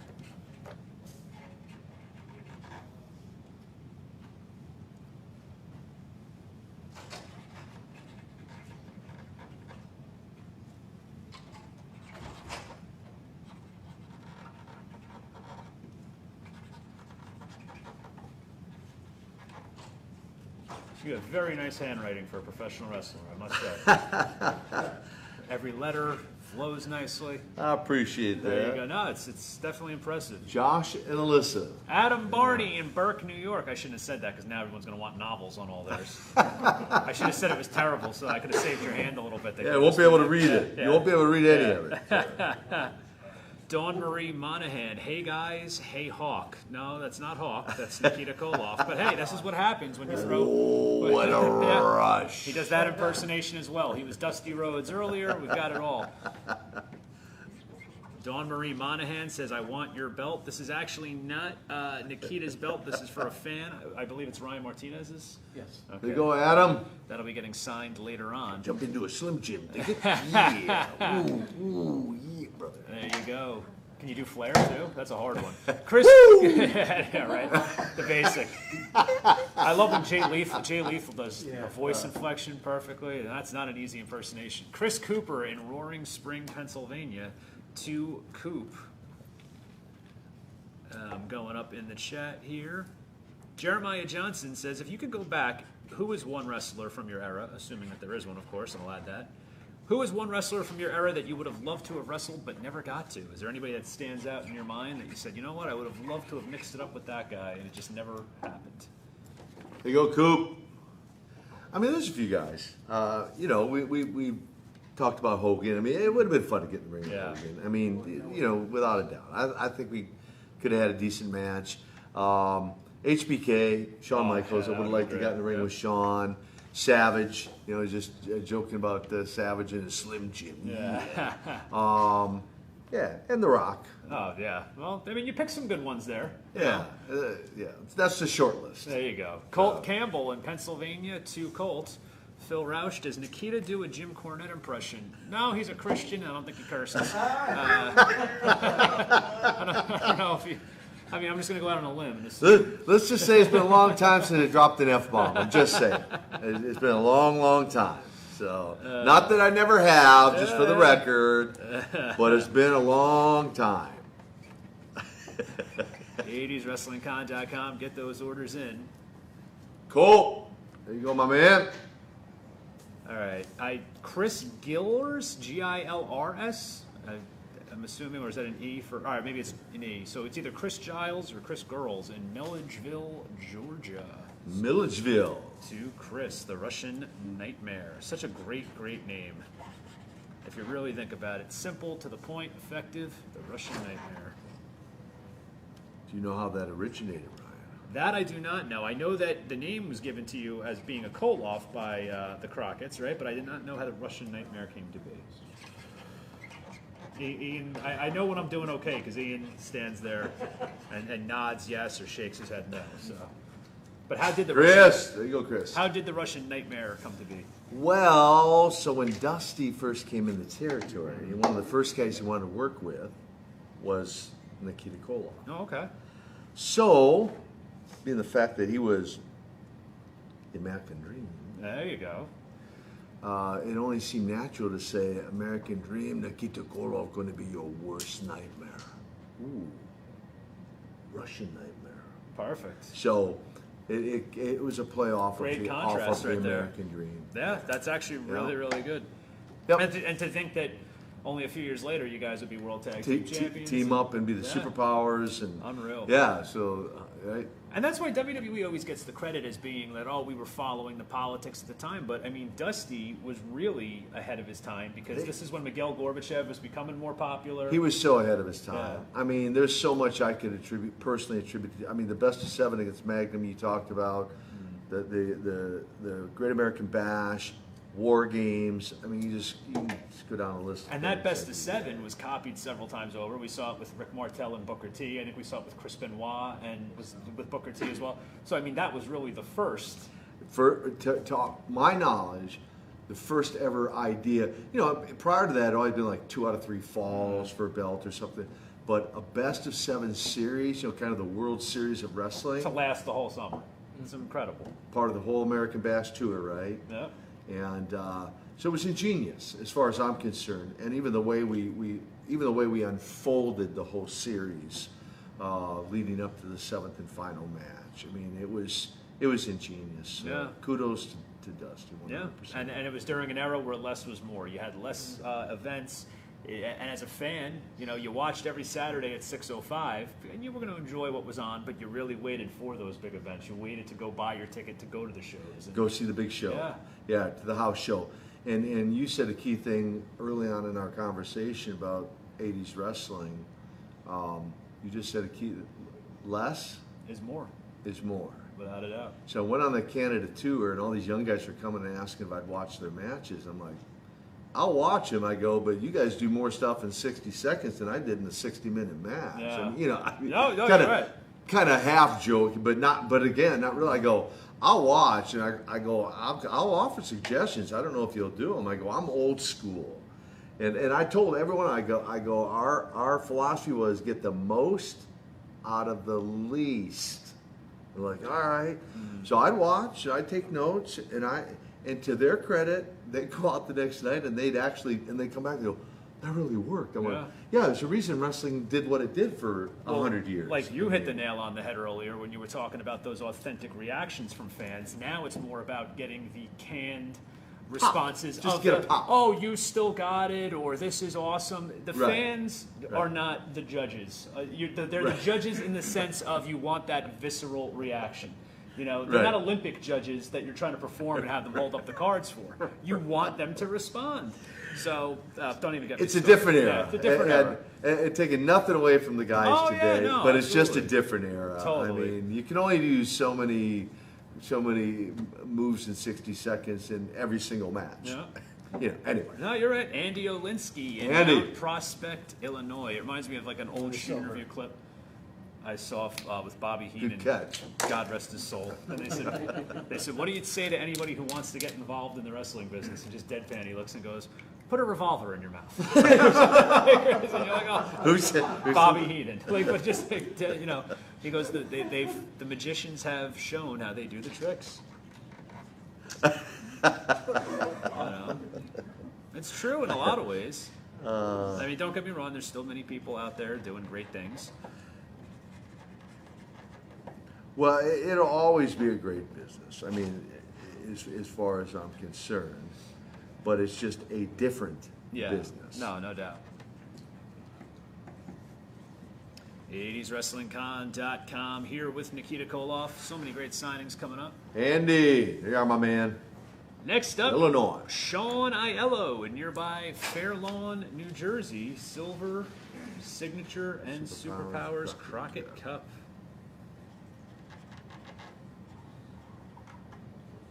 If you have any memories about Mr. Koloff's career, please feel free to drop them in the chat. Also, share this Facebook link. Other people might be watching, scrolling along their timelines, seeing Nikita Koloff, may want to order a picture.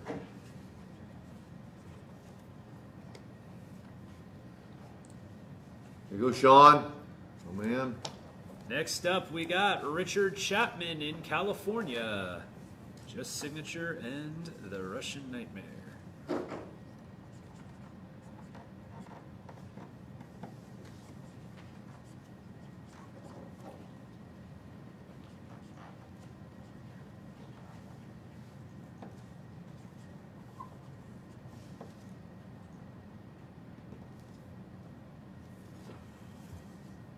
you go, Richard. There you go. Way out on the West Coast, California. Hey, Andy Bolger in Cincinnati, Ohio. Andy Bolger.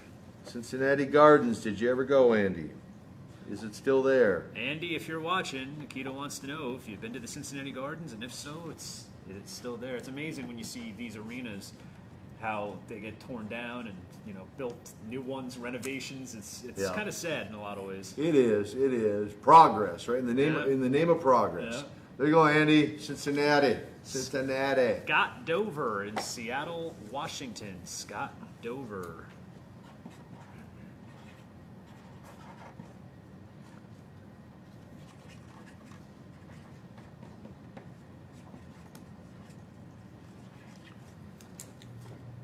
There you go, Scott.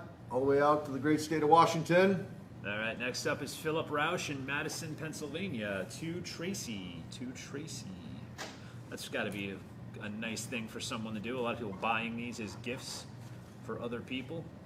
80swrestlingcon.com. Get those orders in tonight for Nikita Koloff. Find out about all our upcoming signings, how you can send in your very own wrestling memorabilia.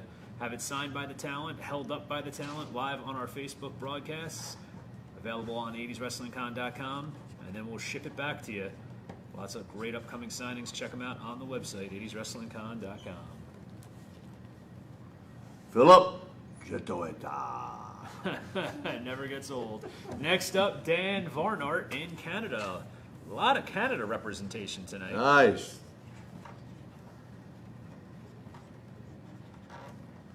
Thank you, Dan.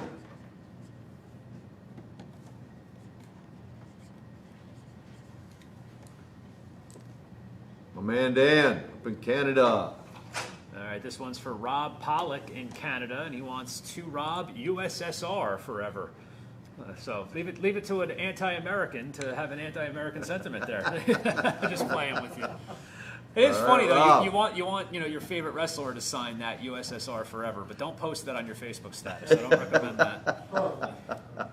You won't be able to watch any more of our signings for at least 30 days. 80swrestlingcon.com. Yeah, I was, all right. Rob, there you are, my man, Canada. Pleasantly surprised, you might say, in that Canadian tour, because having not wrestled that much in Canada, I was pleasantly surprised in the sense of how many Nikita fans there were across Canada. So it's pretty cool. Yeah. So, well, like Ian was saying, I mean, I was born in 1983, so I wasn't watching that original run with you and Matt MTA, but I was an 8-year-old kid, wrestling obsessed, learned about who you were and your return to WCW, but then you get your hands on the tapes. You go to the video store. Back then we had the video stores, so the WCW tapes, you'd get your hands on them and you'd watch these matches, and even as a kid you would go, wow, this is a lot different than what WWF is doing. It felt real. It was almost as if when people would insult you for being a wrestling fan and say, oh, it's all fake. All right, well, maybe that gobbledygooker at the Survivor Series is fake, but this Russian guy with the chain, this guy ain't fake. Well, a couple quick stories. So the church I was at in Newark, Delaware, shout out to Pastor Chris Dito, this past weekend. And he's a New Yorker, New Jersey guy, grew up here, Madison Square Garden, age 12, Bruno Sammartino, Larry Zbyszko. Yeah. I mean, Shea Stadium, 40,000 people. He goes, I had no clue about the NWA, and then we eventually got cable into our city. He goes, I was exposed to Dusty Rhodes, Nikita Koloff, Sting, Lex Luger. And he goes, as he's introducing me at the church services yesterday, he goes, so I'm looking at the NWA, and I'm seeing this guy with a chain. And I'm thinking, do I want to watch the Russian Nightmare or Doink the Clown? Exactly. No, but it's true. But I couldn't help but laugh. But to that point, he goes, from that point on, I became an NWA guy. Yeah. As a New Yorker, as a New Jersey guy, I became NWA through and through, It felt more like a sport. Even when I'm watching some of the stuff from the 90s, Barry Windham just wins the NWA World title, but immediately he's talking about, I'm going to unify it with this. It felt like you were watching real athletes compete for real championships. Right. It was just a totally different approach. Juan Sainz in Chicago, Illinois. Which was our goal, by the way. I mean, our goal was to, in fact, that we we kind of tongue in cheek, even at the end of our shows, used to have in quotes, "We wrestle." Yeah. I don't know if you remember that or not, but that was one of our little monikers. Yeah. Was we're the NWA, we wrestle. Yeah, well, and that's why it was such a shocker to see when Jim Ross went over to WWE, because he would always get those little shots in there as a play-by-play man at WCW, Right. you know? So it's always interesting to see the different presentation. But yeah, you know, what Ian says rings true. I mean, if I was of the age to make a choice between the two companies, I definitely would have chosen NWA for that time period alone. Juan, Chicago. There you go, my man. Ralph Barbado in Staten Island, New York. 80swrestlingcon.com. Get those orders in. We're here with Madam TA. We still have that live auction coming up later. Wait, we're here with who? I'm sorry. Best of 7. I'm sorry. Somebody just brought up. You know what? You were looking at the scroll, Yeah, weren't you? Phil Roush. Was it the Russian accent that made him call Magnum TA MAGA TA? Well, actually, Magut. Put a T on the end of that. Magut TA. Yeah, so we're here with Ralph, Nikita there you go. Koloff. There you go, Ralph. Magnum, if you're watching, we love you, man. I love you, Magnum. I love you, Terry. There you go, Bill Desmaris in Warwick, Rhode Island. Notice how fast Ian Levy caught on to that. No, that's not who you're with. 80swrestlingcon.com. But yes, that was the question from Phil Roush. Was it the Russian accent? Yeah, and we learned that he learned several Russian phrases as well. And now we have Brian Pettis in Orlando, Florida. 80swrestlingcon.com. Get those orders in.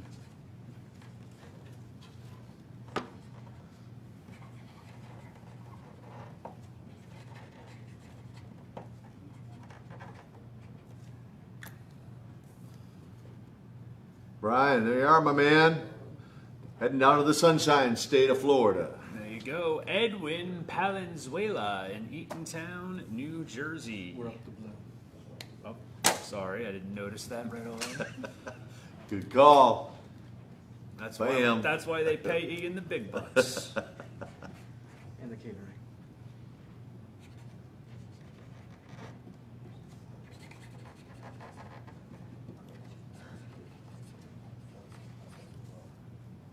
All right, Edwin. You are my man. Next up, Dwayne Soper, once again in Canada, to All Dwayne right. Crockett Cup 1987. Old Canada.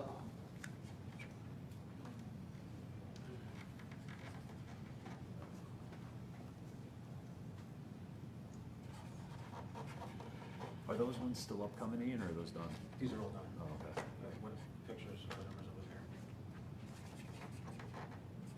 So get those orders in. What? Get those orders in. I think I've said that 100 times. We're going to keep it going, Ian. I got it. I tell you, you put Ian on camera for 10 minutes, and now he's the director. So I love it. Shout out to Dwayne. So Dwayne and I met his entire family on that Canadian tour. Oh, okay. And he's become one of the biggest Nikita Koloff fans and the biggest supporter That's awesome. of books and shirts and pictures. And Dwayne, shout out. I know you're watching tonight, bro. Shout out to you and old Canada. Thank you, my man. That's great. Love it. Chris Burson. And, nope, just says Chris Burson. So there you go, Chris. To Chris Burson. 80swrestlingcon.com.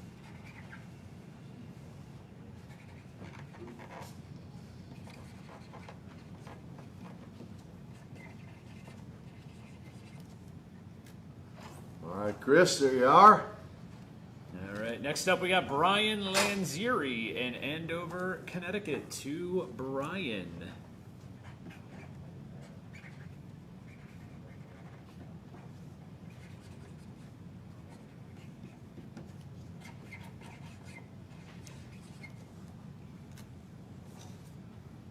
There you go, Brian. Headed your way up to Connecticut.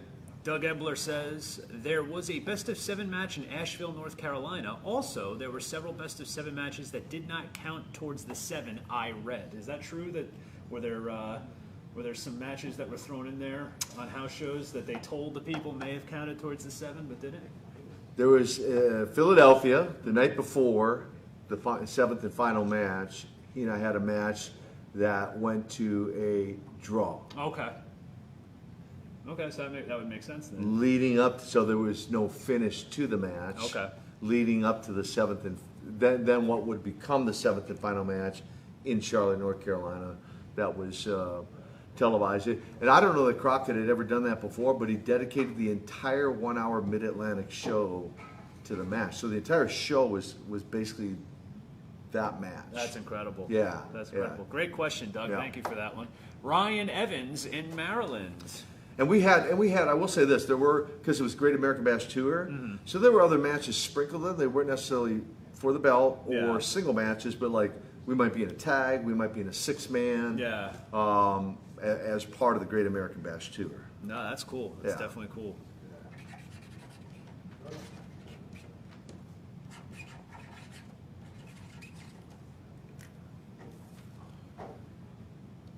Ryan, there you go, over in Maryland, Ryan. There you go, my man. Good friend to us here at 80s Wrestling Con, Dennis Granow in Sioux Falls, South Dakota. To Dennis, the Russian Nightmare. Sioux Falls. Close to home. Nigel, that question was asked earlier. Go to 80swrestlingcon.com in the coming days. You'll be able to catch up on that question as well as some of the other ones that have been asked already. But welcome, Nigel. Good to see you tonight. Cool. Thank you.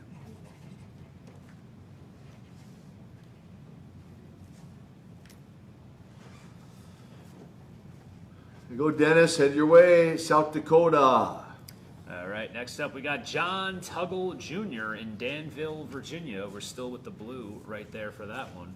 Danville.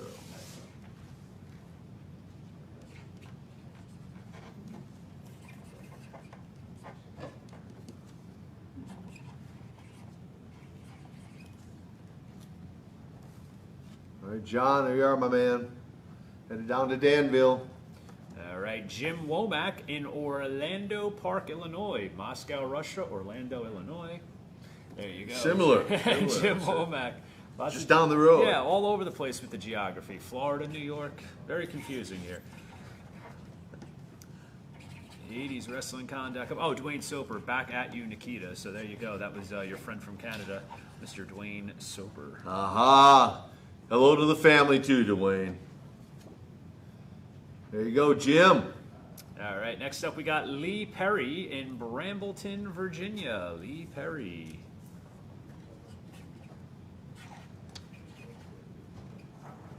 Phil Roush is saying, does Nikita think he has one more match in him? I'll tell you, Phil, he looks like he does, but he is the rare breed.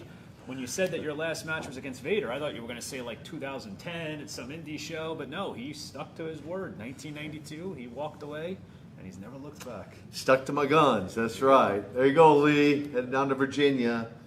Matt Finney in Carrollton, Texas. And I get asked that question a lot. You know, I do a lot of Yeah. different podcast interviews, and you know, I got my own podcast now, which I never would have dreamed I ever would have Oh, had. please give us a plug. Yeah, now I got a radio show on Truth Radio Network based out of Winston-Salem. Okay. Stu Epperson, and it airs kind of through the Mid-Atlantic region currently. We're looking to syndicate that across America.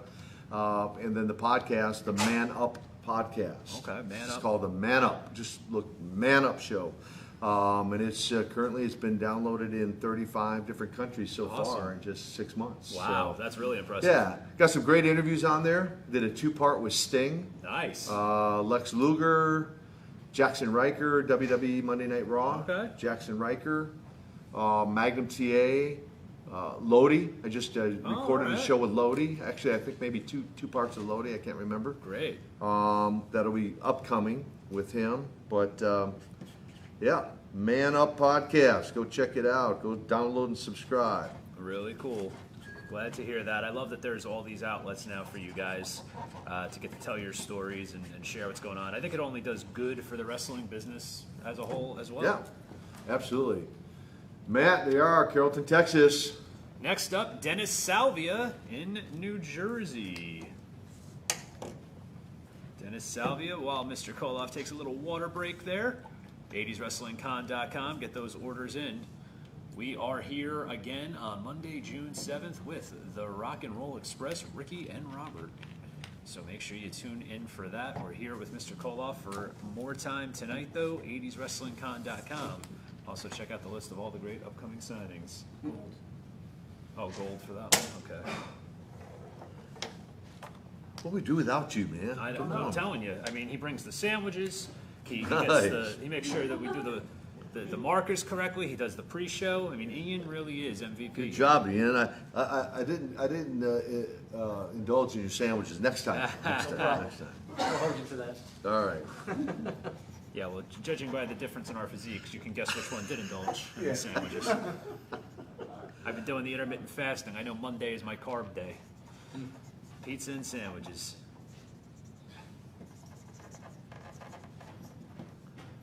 The 80swrestlingcon.com. Get those orders in for Nikita Koloff. We're going to keep rolling here tonight. Dennis, there you are, my man. Awesome. Next up, we got Mike Aiello in Kentucky. He wants the gold signature and NWA TV champion. What I really love about this belt is how it has the ABC and CBS logos on it. Isn't that cool? Even though the title wasn't defended on those networks, so that was interesting. Correct. But I always found that really, really cool that a TBS would broadcast it and they'd be plugging the other networks. Very well done. Nowadays, what is there, an Instagram title anywhere? Does anyone have an Instagram title? I'm sure there's some indie promotion with an Instagram title. There's got to be. The IGTV title. There you are, Mike, my man. Kentucky, the Bluegrass State. TV champ. Next Good up, call. Tom Brennan in Hawaii. Tom Brennan. All right. Where are you in Hawaii, Tom? Just curious. Travis Babcock, we told some dusty stories earlier. I'm sure we'll get some more before the evening ends, but go to 80swrestlingcon.com in the next couple days. You'll be able to watch this interview back, or live signing back, I should call it. It depends. Some guys it winds up being an interview, some guys it winds up being a signing. Tonight we're very lucky. Mr. Koloff is a great guest. So, Chris Yunker, are you folks related? I don't know if that's because we're both bald. Or I don't know. I mean, Twin brothers have different mothers. There you go. There you go. Hey, Tom.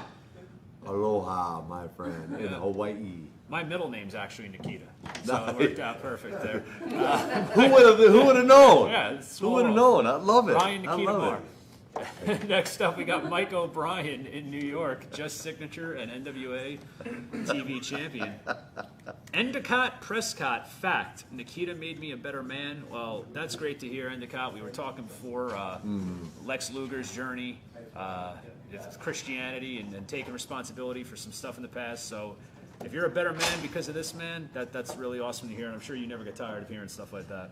Well, I'm encouraged by that. Thank you very much. I'm very encouraged by that, and I really appreciate it. And just doing my best to make as much of a positive impact in other people's lives now as I can. So thank you, guys. Awesome. Mike in New York. Mike, there you are, my man. Next up, Tommy Rancho in Pennsylvania. Gold signature and Crockett Cup. Dennis Granado, thank you, Nikita. Thank you, Dennis, for all your patronage over these last couple of months. Always love seeing you part of these chats.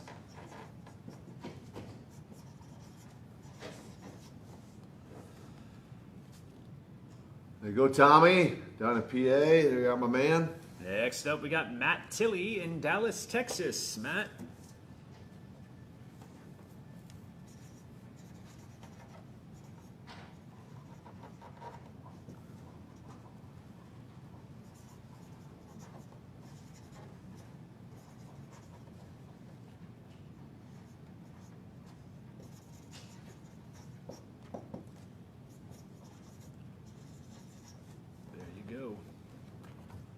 Matt, down to the great state of Texas.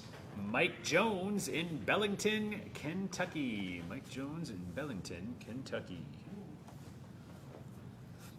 80swrestlingcon.com. Don't forget, you can share this link if you're watching on Facebook. Share it with your friends and family. They may be scrolling on their news feed, may stumble across this, decide to place an order. Get those orders in.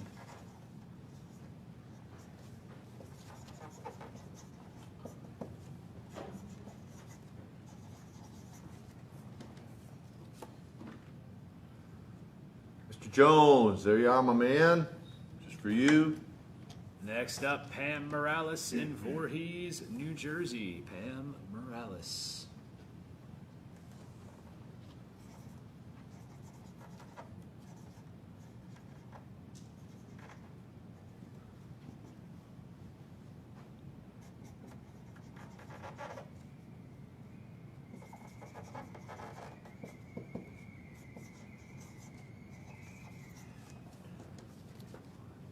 All right, Pam, there you are. Next up, Jeff Kubaska in Staten Island, New York.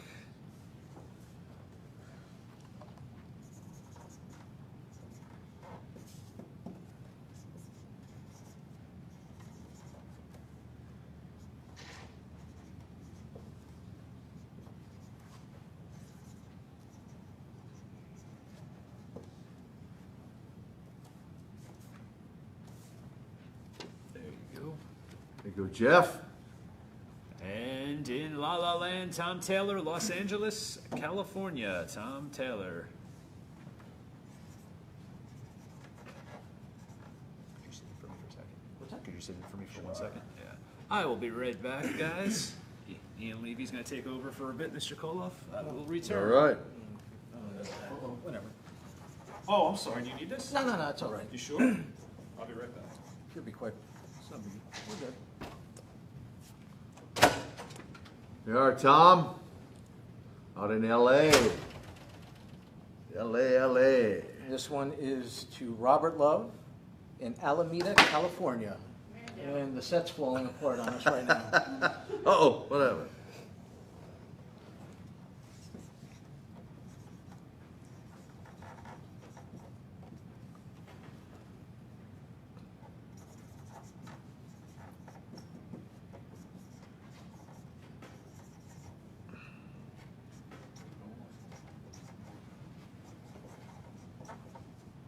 Don't forget, there's still time to get your orders in, 80swrestlingcon.com. Get your orders in tonight. We're still taking them. Robert, there you are, my man. Headed out west to California.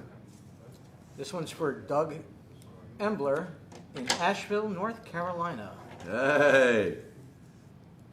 All right, Doug.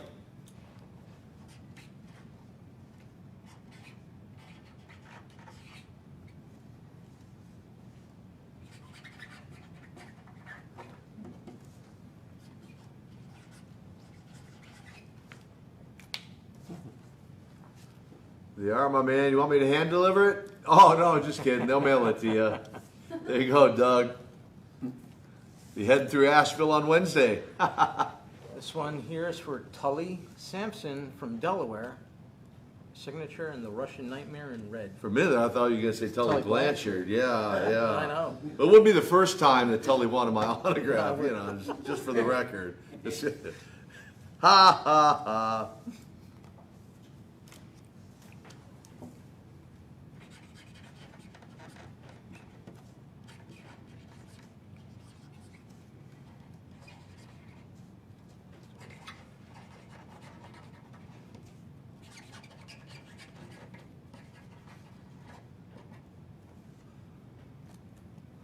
All right. There you go, Tully. Headed down. I just left. I was just in Delaware for the weekend. I wonder where in Delaware you are, Tully. This one here is for Tim Kanoc, I believe it is, K-A-N-O-C, right here in Wallington, New Jersey. Signature in Russian Nightmare in red.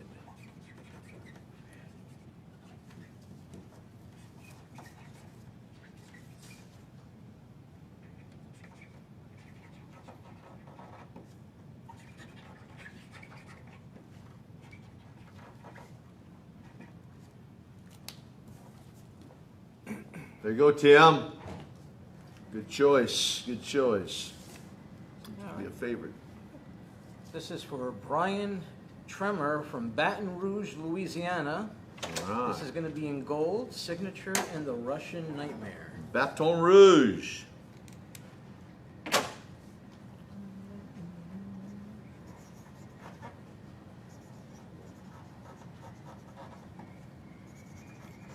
And good old Ryan is back. Thank you very much. Oh yeah, I got that. You're the best. You know it. I know I make a lot of jokes, but we'd be lost without you, my friend. There you are, Brian. Headed down to Baton Rouge. Headed your way. All right. Jim Olivieri in Brooklyn. Oh, look at that. He even plugs it in for me. Jim Olivieri in Brooklyn. There we go. J.R. Sanchez, that would be a question that would probably best be directed to Tommy Fierro. What's that? Yeah, message the page, J.R. Sanchez. But thank you for bringing that up. Place your orders tonight for Hakeem and Typhoon. They're going to be making an appearance at the Wrestling Collector store. That's not going to be a virtual signing. You can order online. But J.R. Sanchez, as for your question, message the 80s Wrestling page, and someone will get back to you on that one. Tim Daudelin says, hello, Nikita. There you go, Jim. Nigel Edgington in Denver, Colorado. To Nigel, the Russian Nightmare. 80swrestlingcon.com. We are here with Nikita Koloff. Don't forget about that live auction we have coming up a little bit later on. We'll be back here with another virtual signing on Monday, June 7th with Ricky Morton and Robert Gibson, the Rock and Roll Express.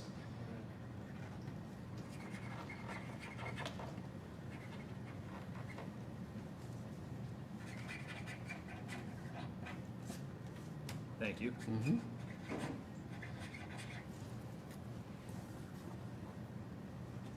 you go, Nigel. Headed out to Colorado. Earlier, before we made the little joke about the Jim Cornette impersonation, but Travis Babcock wants to know if you have any Jim Cornette stories you can share, because we all know how big of a part he was of the NWA back in those days. Do you have any Jim Cornette stories? Anything that you can share?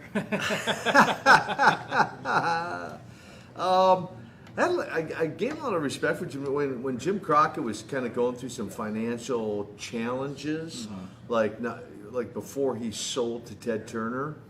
You know, there were a lot of rumors flying around. I remember we were in Savannah, Georgia, and they gathered all of us in the back area of the building to make some to officially announce that they were in some financial dyers. And I'll never forget Cornette standing up he basically got up like a table like this and up above everybody and really spoke up for all of the guys and what he felt, and many of the guys had voiced about kind of the state of affairs.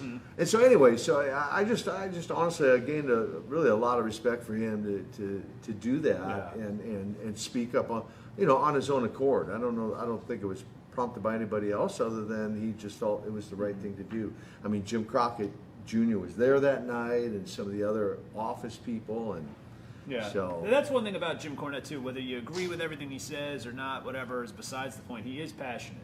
And it's not a gimmick. He really means what he says, for better or for worse. And so in that kind of situation, like you said, I mean, to be able to do that for the benefit of everybody is really admirable. Yeah, it really was. And Jim's got a very, we talk about Dusty having a very creative mind for the business. I mean, Jim has a very creative mind for the business as well. You know, so that's I can just say positive things about Jim. Well, that's actually a great, I always say, I preface all of these when I open them up by saying these are not shoot interviews, they're virtual signings, right? And, we get busy at times, so sometimes we have to hold off on questions, but I love when we can get stories like that, because I've roasted Jim Cornette, I've been, I've done events with him. That's a story that I've never heard before, and I don't think I've heard him tell that, so it's always nice to hear a different perspective, because to me, that's what's important. Not the locker room gossip, not that, but the stuff about the guys and just getting on and them doing what they can to make a living and look out for one another. That's the stuff I love hearing. Right. So. And it was in that era, again, we had a very unique camaraderie among the guys. And that's not to say everybody got along 100%. I mean, there's certain personality clashes, and you're going to have that regardless. But we were all in a mindset, in a state of mind that we were going to go out and work our tail off And at least I know for myself, we talk about the matches with Magnum and the realism of them, right? Yeah. One of the things Terry and I agreed on was, being our styles were very similar, was that we were going to go out and we joke, we say, some guys say we were pretty stiff, and we like to say, well, we prefer to say we worked snug. Okay? But our goal was, when the fan left that building that night, that they were going to go. In fact, I literally had fans say this to me years later, that they walk out going, I don't know about any of them other matches, but that match against Magnum and Nikita was real. Yeah. Man, that match was real. Yeah. And that was our goal. I've always loved that when fans say that. That's our goal. Say stuff like that, because it's like, yeah, everything else was fake, but those two, they had to really keep apart because they were going to kill each other. But we had a very unique camaraderie among that crew at that season of time that just really all went out. I feel worked really, really hard to give the fans their money's worth. So, Absolutely, anyway. and that's why they're buying pictures tonight. Brian Weber in Connecticut, he wants signature and NWA wrestling. It's amazing that WCW itself has been out of business now for over 20 years. NWA, I mean, it's back with National Wrestling Alliance. Corrigan, yeah, but it Bill hasn't Corrigan. been prominent, so to speak, since 1992, and to this day, people are still talking about it. So it's a testament to how great it truly was. 80swrestlingcon.com. Get those orders in for Nikita Koloff. Also get the orders in for all the upcoming signings. Find out how you can send us your memorabilia. They are, Brian. Oh, man, headed your way, headed to Connecticut. Kyle Landell not far from me, Seaside Park, New Jersey. He was just there on a Friday night, Kyle.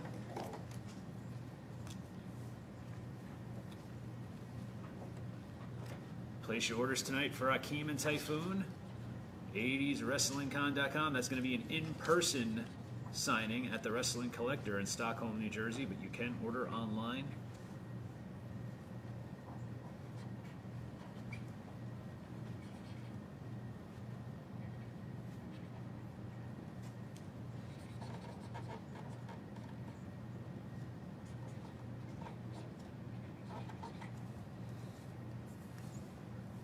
Kyle, there you are, my man. Good choice. All right, here we got Kim Anderson in Las Vegas. Oh, it's Anders. No, it's Anderson. Kim Anderson. Oh, I thought I heard something different. Sorry about that.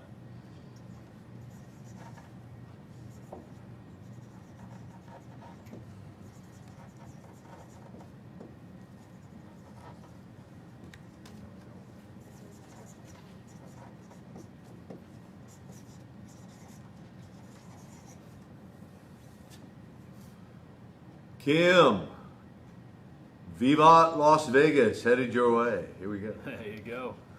Jim Salas in Boston.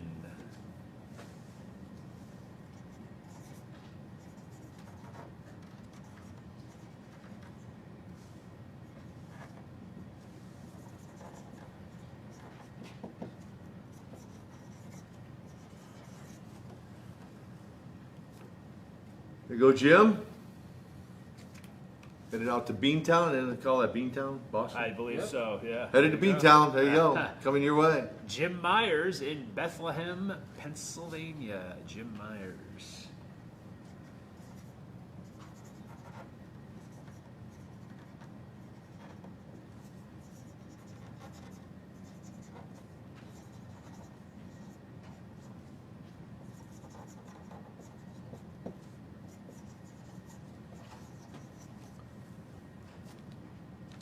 All right, Jim, there you are, my man. All right, next up we got Todd R. in Jefferson, Indiana. He wants it in silver.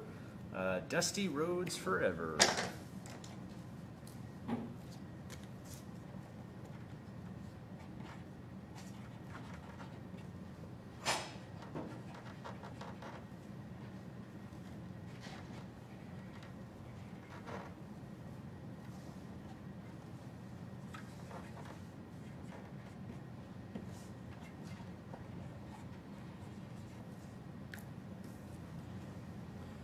There you go, Todd. Headed out to the Hoosier State. A lot of people bringing up their Dusty Rhodes memories and whatnot. Have you been following what's going on with AEW and Cody and everything that's going on there? I'm familiar a little bit. Yeah. Yeah, not a lot. I mean, so when I walked away, I mean, I haven't watched an entire wrestling show since 1992. Oh, wow. Okay. So I've seen clips and bits and pieces, and or I'm out at Legend signings or virtual fans. Fans enlighten me. I mean, a lot of wrestling fans at the churches that I typically I'll preach at. Like I said, like the Pastor Chris this past weekend, and so they kind of fill me in on some of what's going on. Oh, that's cool. So yeah, I mean, kudos to Cody and what they're doing at AEW and Billy Corgan with the NWA Power. Yeah. I know it's obviously not as big, the biggest scale as AEW or WWE, but the more wrestling that's out there, the better for everybody. Competition's involved. Yep. good for anything. I don't care what, for everyone. I agree 100%. So Tim Allen in Memphis, silver, NWA TV champ, and Crockett Promotions.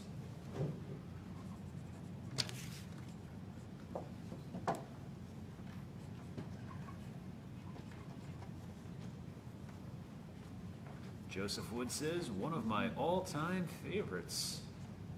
We're going to have so many of everyone's favorites coming up all through the summer and well into November. 80swrestlingcon.com for the full list of upcoming signings.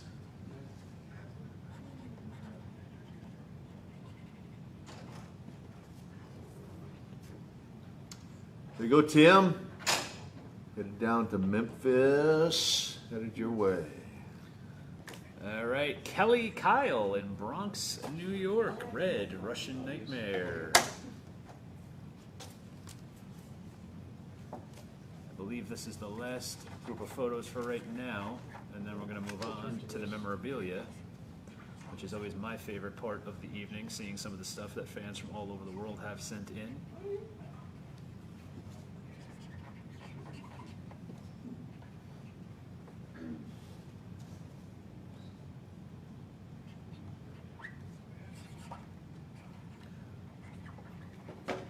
Now, lately, everything that's going on with WWE on A&E, they have a show called Hidden Treasures about memorabilia. Guys are going out looking for memorabilia from their career. Do you still have a lot of your ring-worn stuff, or did you give that away to collectors or sell to collectors or charity maybe? Kelly, headed your way, Kelly. Yeah, I have not really hardly given anything away. There is, for the fans, if you really want to check out a stellar Hall of Fame and museum, go to Dan Gable's museum in Waterloo, Iowa. I did give them one of my original red singlets with a little hammer and sickle on it. Oh, cool. That's on display there. I was inducted into their Hall of Fame in 2003, 4, 5, somewhere in there. Okay. Maybe 2006. I mean, all the history from amateur wrestling to from Greco-Roman to the Olympics to, and of course, Dan Gable had, if you're not familiar with his career, Munich, Germany, gold medalist, 21 time champion as a coach at the University of Iowa State, I believe. Could you say it like Iron Sheik? The Dan Gable. That's it. Oh, Shiki. Oh, There you go.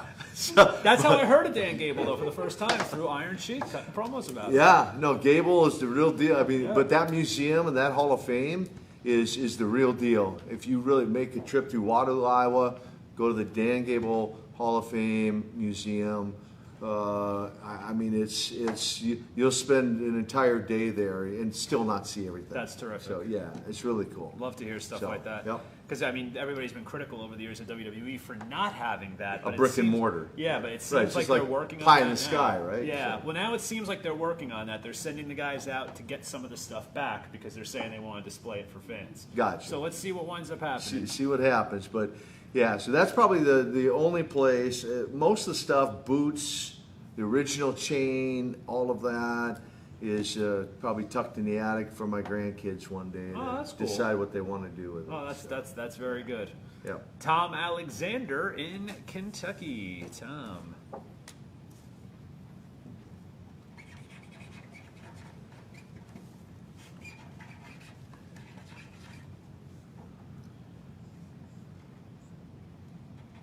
80swrestlingcon.com. I believe you can still place some orders for Nikita Koloff for the 8x10s before we move on to the memorabilia in just a little bit.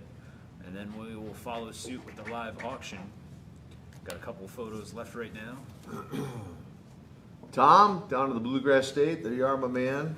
All right, we're switching to silver for this one. Tracy Binger in Bel Air, New Hampshire. I don't take it out too often anymore, but I tell you, I think they in the pre-show mentioned the UWF TV Yes, I mentioned title, right?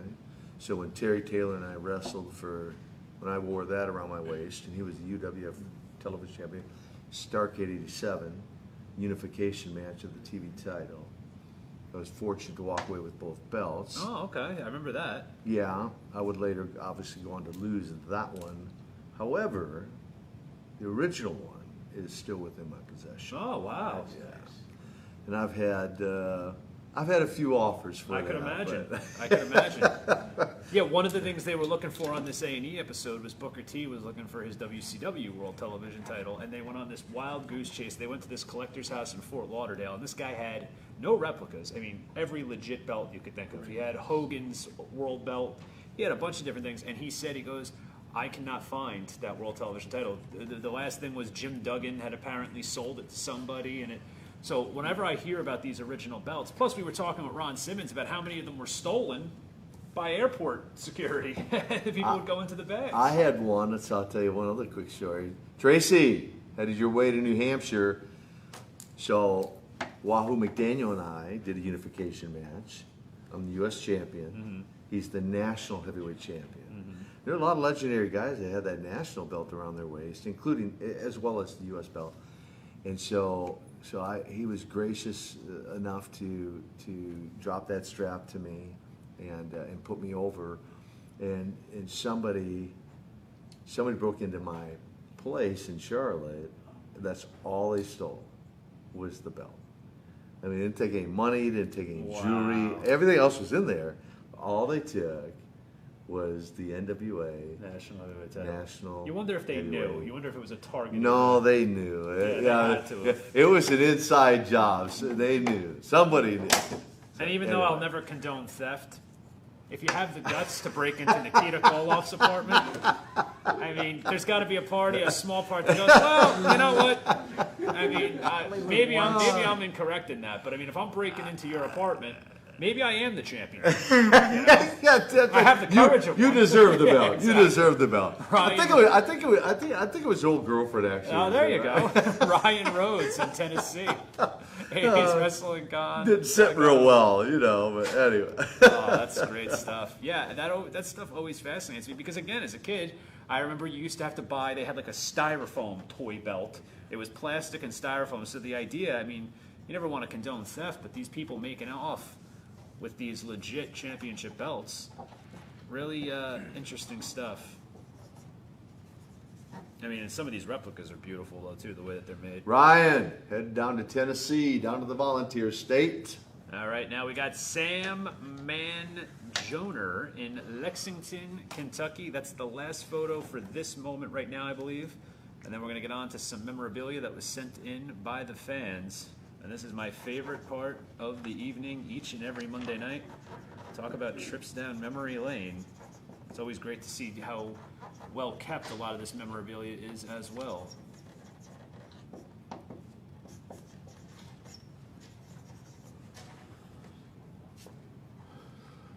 Sam, headed your way down to Lexington. There you go. All right, this is Nicholas Da Silva in Canada. Major League Wrestling Program. Does it have a year on it? I don't see it, I but was looking for it. you were looking for I it? think it's 86, 87. All right, so it's either 1986 or 87. I'm going to take Ian Levy's word on that one. It would have been 84, 85, early 86, just because of the shirt I was wearing. All right, so Ian Levy was almost right. You were close. There you Yeah, go. If you look inside, though, some of the pictures, Ah. Yeah, that was. Well, Flair's wearing the big gold here, and I think that came in 86, right? So Was the that picture would have been a heel picture. Okay. Is my point. Oh, okay. Yeah, Okay. yeah. Well, Nicholas Da Silva, thank you for sending this in. Nicholas in Canada, he wants the Russian Nightmare and NWA HOF. Now, it would be October 86, the term babyface. But, Okay. so, anyway. So this was for an event? That's what I think. Or just a Major League Wrestling program, so I'd imagine it was something that would be bought at the shows. Yeah. It doesn't have a, wish it had a card in it. Yeah, sometimes they even have like a volume or something where you could look it Huh, up. interesting. Okay, so the Russian Nightmare, NWA Hall of Fame. Got a lot of great stuff coming up. You can still get those orders in for pictures at 80swrestlingcon.com.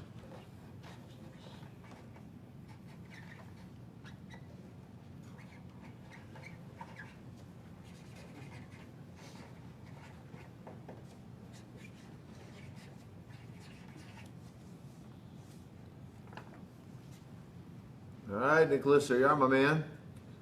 Oh, Canada again. Come There you on, go. Canada. I don't know if we've ever Nice. had a talent that's had this much from Canada. Wow. I feel like I'm sitting here with one of the Hearts. I feel special. I feel special. Richard Barnett in Essex, Maryland. Just the signature on that one. We actually did a tribute to the Hearts in Calgary. It was one of our stops along the way. Oh, wow, that's and great. about 12 or 15 of the Hart family there. Oh, that's incredible. Yeah, it was pretty cool. Pretty cool to be a part of it.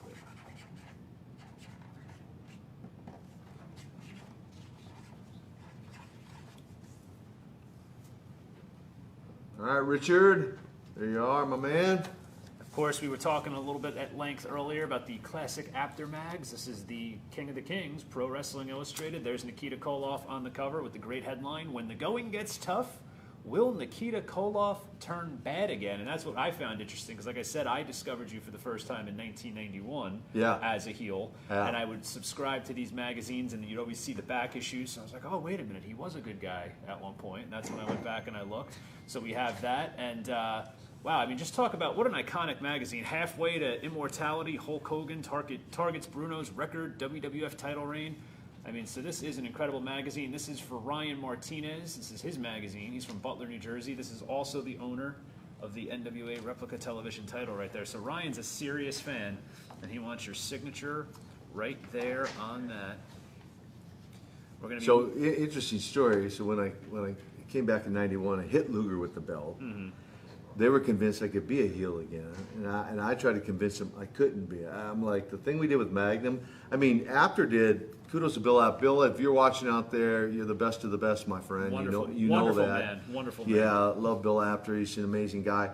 He did a whole cover with just my headshot. He said, "I cry a tear for Magnum TA." I remember that very well. That was iconic. Yeah, and along with the interview, the original interview Dusty and I did to form the Superpowers.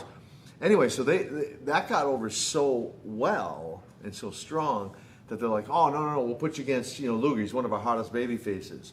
So we did. So I hit him with the belt. We did an angle, and it was 50-50. I mean, 50% of the crowd cheered me every night. 50% cheered him. So they're like, "Oh, okay, well maybe you're right. Okay, we'll put you against Sting. He's the hottest baby face." So that's where we did the deal in St. Pete, where I go for Luger, but Sting pushed him out of the way, and I hit Sting. We fight out in the parking lot. That was about 75-25. Yeah. And they're like, So I took a little more time off, and then I came back, did an appeal to Sting, and then finished my career. Yeah, well, you saw the error of your ways. That's right. That's right. Hey, you were in the wrong place at the wrong time. Exactly. So anyway, exactly. But again, it harkens back to that original face turn, where I mean, again, more realistic in the '80s, where you were almost pleading with the American fans that you were going to earn their trust. Being crying for Magnum TA wasn't enough. You know, you had to really go that extra mile. So. All right, there you are, Ryan. Great magazine, my friend. Great magazine. A lot of memories. Now we got Gold Superpowers. This one's for Bob Martinez in New York.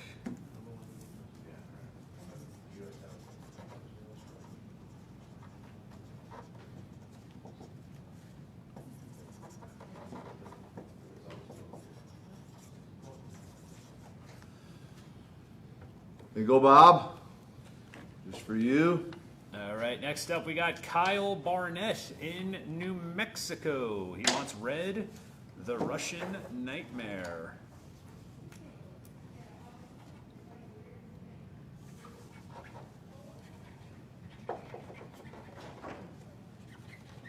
Stick around in just a few minutes. We'll be moving on to that auction. Gonna have some great items up for grabs. You can still get those orders in for Nikita Koloff.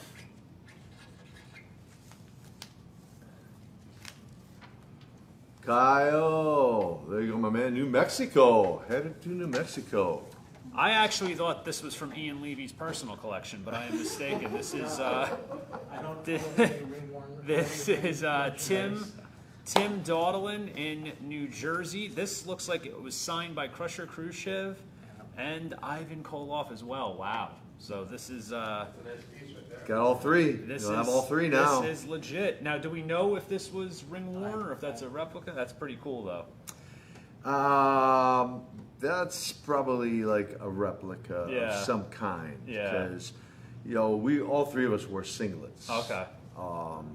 And so, yeah. Yeah, no, but definitely interesting. Yeah. And what a piece. I mean, great, to have. a great piece to have. Yep.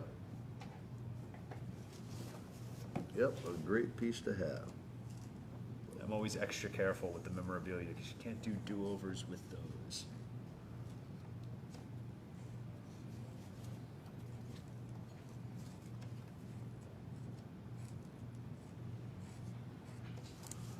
All right. There you go, my man. There you go, Tim. I actually have a copy of this at home. This is the WCW World Championship Wrestling magazine from June 1992. Look at that cover.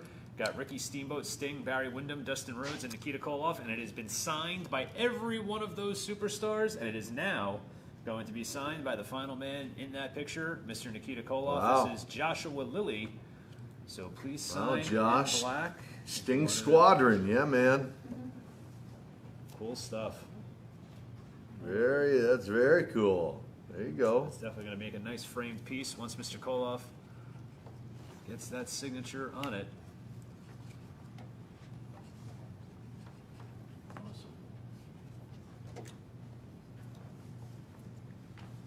Very cool. There you go, my man.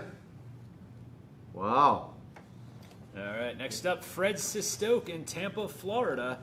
Gold Crockett Cup champions.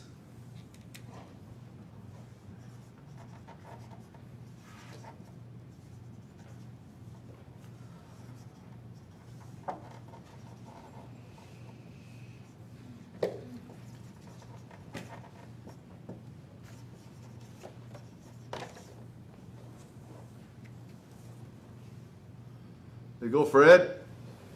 One more photo. We got Tim D'Angelo, Lodi, New Jersey. Oh, I'm sorry, I didn't mean to throw that at you there.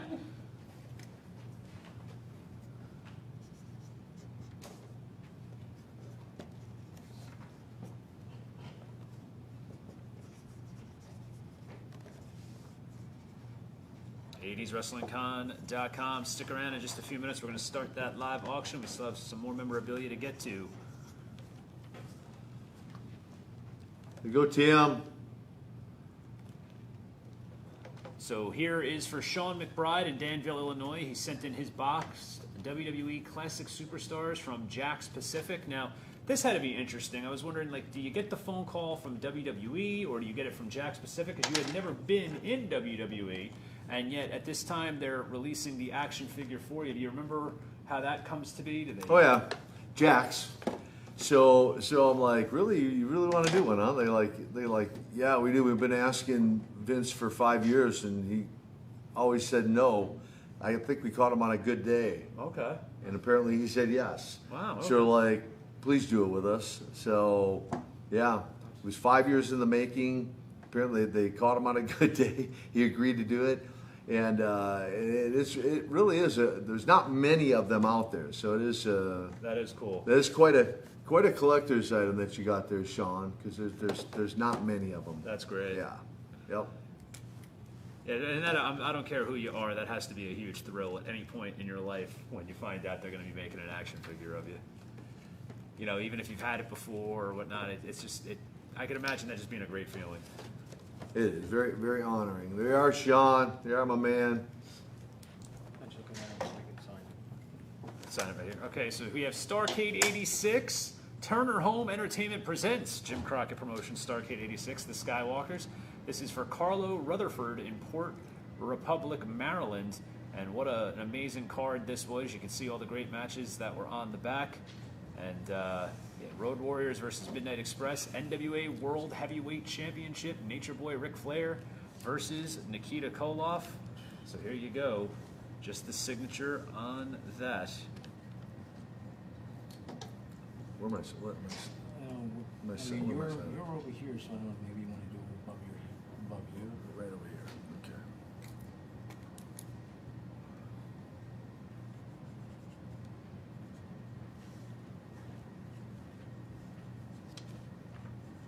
Those are all Andy Hammerlings. What is that? All right, there you are. There you go. All right, Big so one. all of this is for Andy Hammerlink. Okay.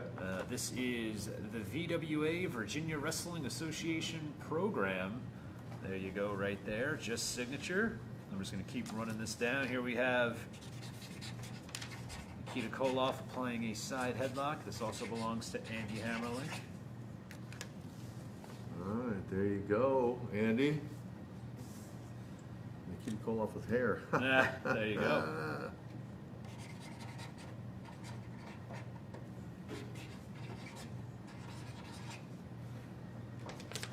All right, a rare shot with hair right there. There you go. Another personal item. This is Crusher Khrushchev signed it already, as well as Ivan Koloff. Ah, nice. And so here we have in blue, he wants the man himself right there.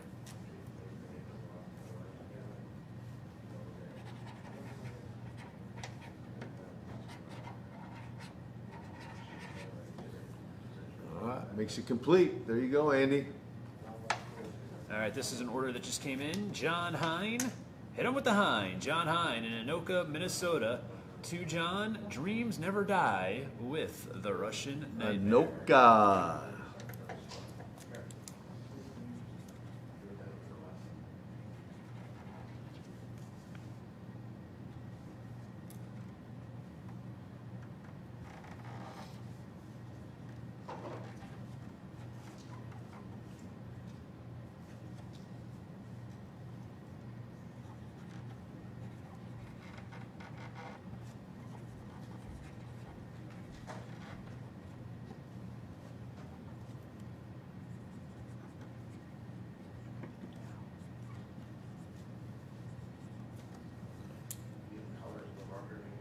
There you go, John. Out to Anoka, Minnesota. All right, here is the 1987 Great American Bash program right here. Definitely a collector's item. Andy Hammerlink once again. Oh, looks like it was signed by the Total Package Lex Luger. And now Nikita Koloff will be joining right there with his signature. 80swrestlingcon.com. Check out the full list of all the great upcoming signings. We're going to be taking a couple weeks off after 3 weeks in a row. We will be back on June 7th with the Rock and Roll Express. There you go, Andy. Ricky Morton and Robert Gibson. Going to be a lot of fun. 80swrestlingcon.com. Stick around in just a few minutes. We're going to get that auction rolling. I'm just waiting for a little bit more memorabilia that I believe is coming in right now. I guess I'll just take this right now. So this is, hold on, excuse me.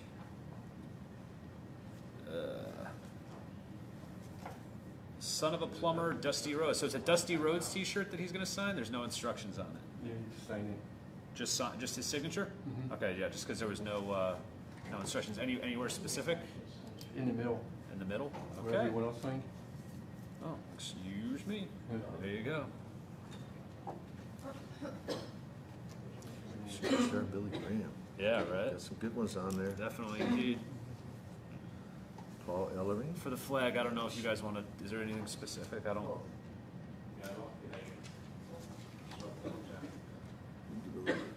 Help me out with this over here. Just kind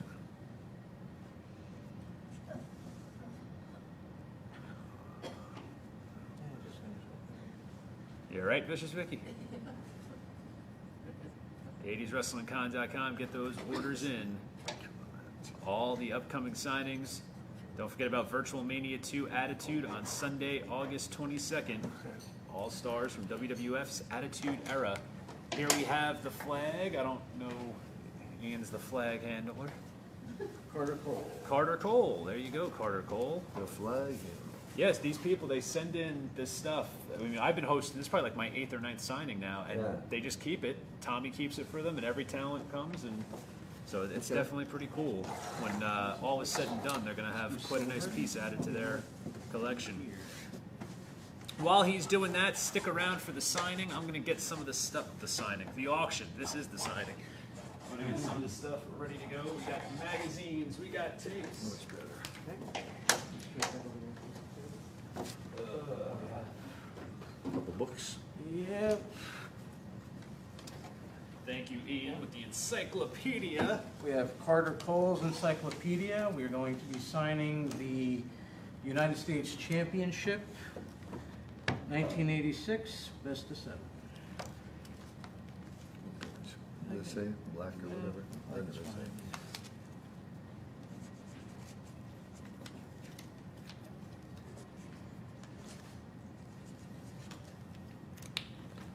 All right.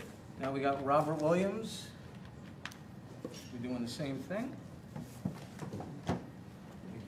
Do the belt next, I guess. Do the chair, then we'll get to the votes and the big pick.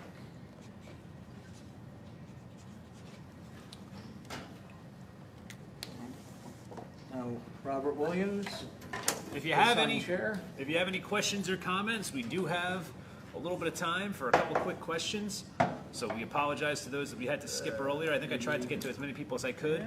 Some of the questions were repeats from stuff that we came right out of the gate with. Of course, Mr. Kolov had that sixth sense. There were a couple questions he answered without even realizing it. You wanted a Kurt Hennig story, you got a great one of him from high school. A lot of great stuff. So if you have any questions or memories about Mr. Kolov's career, now is the time while we have them. And silver again. This is for Ryan Martinez. Of course, and this is my first time seeing a replica of this, and a beautiful one it is. The NWA World Television Championship. Even has the medallion on the back. You got the CBS logo, the ABC logo. So this is for Ryan Martinez. I guess you're going to sign it on the back, I'd imagine. Do we know where? Do we know where? Do we know On the where? back. On the back of the, on the back. Back or back? Nope, nope, nope. I'm going to open it up. Okay, On that the back. right, yeah. Okay. Is it a pretty close replica to the real deal? Yeah, I'll look at it in a second here, but Oh, no, take your time. what I can tell.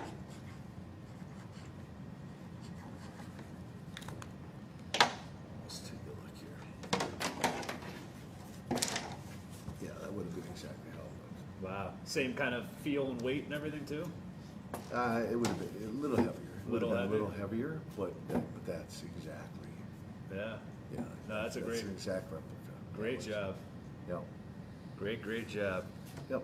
So there you go, Ryan. Congratulations. That's going back to you. And we got Emil's. The WCW United States Championship for Emil Menard. Of course, that I believe absorbed the lineage of the NWA United States title. And then we'll do is the big picture. Okay.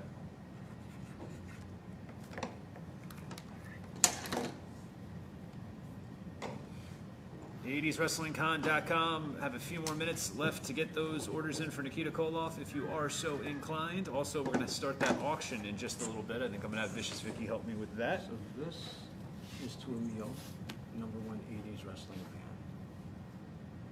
Okay. In red, I guess would be good. Mike, the address for that. Let's see. Let's trim a little bit like this. E-M-I-L-E, right? Yep.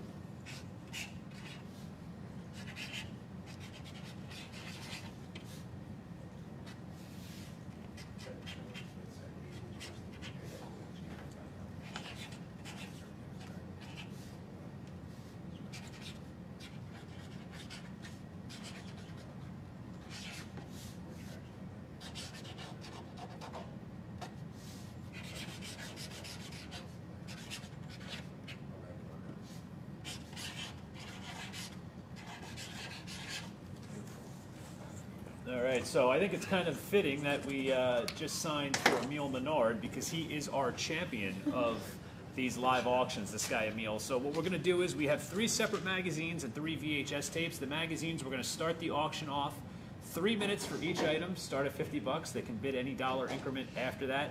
And then after 3 minutes, judging on whoever left the highest bid in the comments, we have a winner now. We're going to start the clock right now. This first one is a TV sports publication, Wrestling 85. And of course, it's the Kolovs versus the Road Warriors, AWA World Tag Team Champions. World War III begins. And some would say that because you had a friendship with Road Warrior Animal especially, that would make it easier to work with them. But doesn't that just mean that you guys just hit each other a lot harder because you love each other? Absolutely, 100%. In fact, he pulled a rib on me one time in the ring. They always did the press slam thing with everybody. And of course, that was one thing that I was not gonna give into. Mm-hmm. But he caught me off guard one night unexpectedly and got me. And like I told you how strong he is. I mean, I'm 285 pounds. He pressed me like I was a feather. And so I thought, all right, big boy. So, normally you might put your hands on their shoulders to kind of brace yourself or whatever. So I just went and did the Superman, just put my arms out. So he literally had all 285 pounds. And I was up like flying. And then, of course, he slammed me and he's like, hee. And I like, all right, big boy. You got me one. You will not get me again. That's great. Anyway, so yeah, but we had some classic. I feel some classic matches. Oh, without a doubt. Chain matches. Yeah, hard-hitting wars, and we're looking for an opening bid of $50 for this magazine. We have 3 magazines. While that's going on, we have for Stan Laddergrass in Belcourt. What color? Well, this right here is, let me get that out of the way. It's the NWA TV champion, Red, the Russian Nightmare. But we're looking for an opening bid of $50 for this magazine. We got 3 magazines total before we move on to the VHS tapes. These will all be signed by Nikita Koloff. If for some reason they do not get sold in the auction, they will be available at the Wrestling Collector in Stockholm, New Jersey. I don't see it yet, so do you have it? It was 50 Emil and 55 Nigel. Yeah, I'm not seeing either in my comments, so if you see more, shout them out. All right, so first we had a $50 bid from Emil, our reigning champion, then $55 from Nigel. Let me try to exit out and then reopen this, and then maybe I'll see it. 60 Emil. $60 for Emil for the Wrestling 85. Got about another 45 seconds remaining. 65 Nigel. 65 Nigel Edgington. All right, we're getting down to the nitty-gritty. Don't forget, guys, there is a delay, so if you want to play around with the $5 bids, you can, but you might want to come in with something because as soon as I see 3 minutes, it's over. Emil Menard at 70. 5 seconds.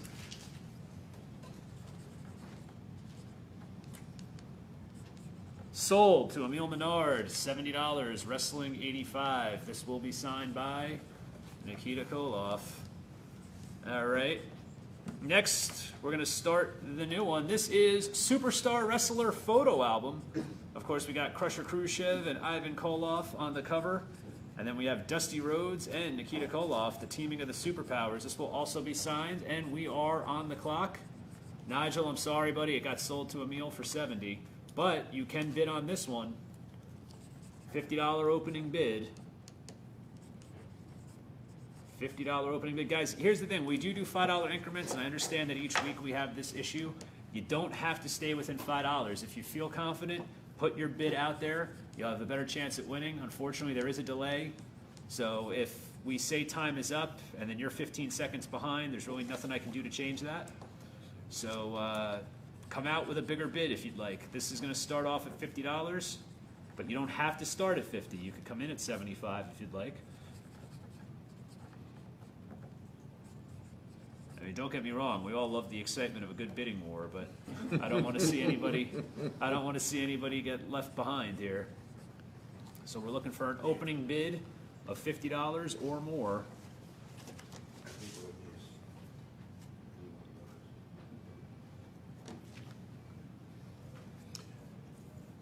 My silence right away, or just waiting on that for a moment. And how does this work? Does he sign that? This was a one by Emil. Yeah, just So signature. he just signs, just signature? All right. And don't forget, now I have the Superstar Wrestler photo album. We're looking for an opening bid on this one.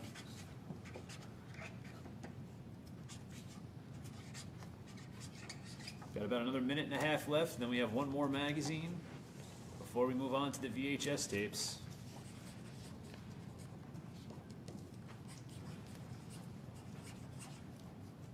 @WrestlingCon.com. Don't forget, we're going to be back on June 7th with the Rock and Roll Express. Ricky Morton or Robert Gibson.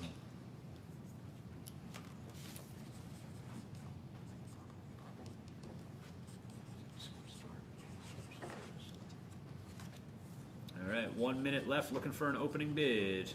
Where you guys at? Looking for an opening bid of $50 or higher.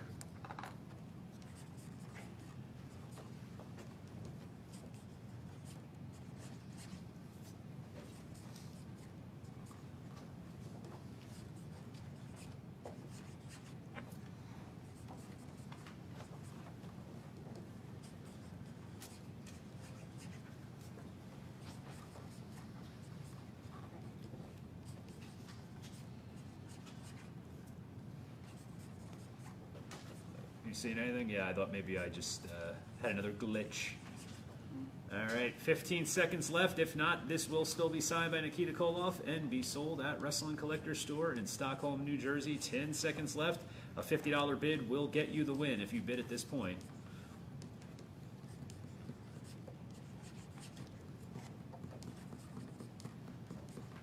All right, this will be signed by Nikita Koloff and available. Rich Lopez, direct that question to the page, please. I'm sure somebody will get back to you.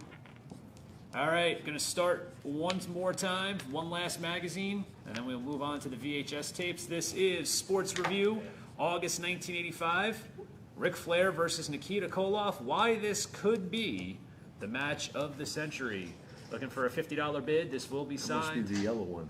Oh, look, you knew without even looking. That must be the yellow one. Of course, there's the exclusive photo of Parade of Champions 2. David Von Erich's legacy of greatness continues.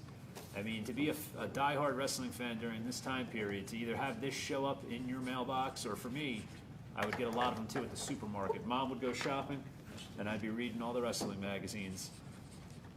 So we're looking for a $50 opening bid on this one. Thank you, Vicky, for your help with the countdown clock. It's like our own personal Vanna White. Here we just got an order in for Richard Stevens from Pittsburgh, Pennsylvania to Rich. Nigel Edgington came in at 50. Emil Menard comes in at 55. Can we see 60 or higher, guys? You're playing around with those $5 bids. We appreciate it, but you might want to start to up it a little bit so no one gets left out. Well, why does Emil care? He's the champion. Adam Pop not playing around. Adam Pop comes in with 65. There you go, Rich. There you go, my man. Can I see 70 or higher? Again, this is an important magazine. Mr. Koloff knew which one it was before I even finished describing it. So he will sign this and get it out to you. Adam Pop has the lead right now at 65. I don't know if Emil Menard's going to allow that to stand, though. Here we go. We've got about a minute and a half left. It's amazing how they lie in wait, you know? The last item, I'm waiting. They're like, nope, nope, and then, boom, just waiting to see where it lands. Yep. All right, who do we got? Adam Pop, 65. Are we going to see higher than 65? Emil Menard with 70. Emil Menard with 70. 70, go for 75, 75, Yeah. 75. Got 70, 75, 75, 75. Got 70. What? Stop making me look bad, all right? You're already a Hall of Famer. Yeah, do you need to... I'm just helping. I out. appreciate it. Helping you guys out. But now, I love though, we're at 70, right? Yeah, so we're still 70. Oh, so Nigel came in at 75. All right, so Nigel's now at 75. Yeah, Nigel, 75, 75, got 80. Anybody got 80? 85, 85, 85, 85, 90. So did you have a copy of this at your house, I'm assuming? 'Cause you knew exactly what it was. At least one. There you go. At least one. At least one, if not more. We were laughing with Ron Simmons when he was here because when he had the WCW cover, he said his wife went out and bought like 100 of them. Oh, really? Yeah, so that's pretty cool. Yeah, I didn't buy 100. But Nigel Edgington at 75. Got about 15 seconds. Is someone going to beat Nigel?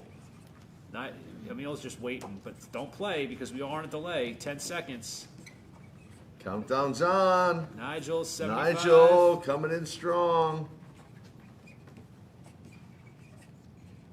my God, it happened. Nigel Edgington defeated Emil Menard. $75. Wow. So this is for Nigel Edgington right there. And now we're going to move on Good job, to Nigel. VHS tapes. Big deal right here. So, these are extremely rare. I believe these were stolen from a Blockbuster video in Paramus, New Jersey. They were never returned. No. But, again, it's something that can be said. We hear from music lovers about vinyl, right? And how, the vinyl, the album cover, it told a story. And in a lot of ways, these tapes, they told a story. I mean, look at the jacket. You got the picture of the Crockett Cup on the back there. What's that? Oh, you do? Oh, you're a big VHS mark? Oh, all right. And then you got Jim Crockett Sr. Memorial Cup on the front. And, yeah, this is awesome. We're going to start these all off at $100. So we're on the clock right now. $1 million in cash is not enough to bring out the best in any one man, not to mention the 2 men it takes to compete in the Tag Team Tournament of the Year, the Jim Crockett Sr. Memorial Cup. Billed as the ultimate offensive display of professional wrestling, the 1987 Cup took place in April before capacity crowds at Baltimore's Civic Center.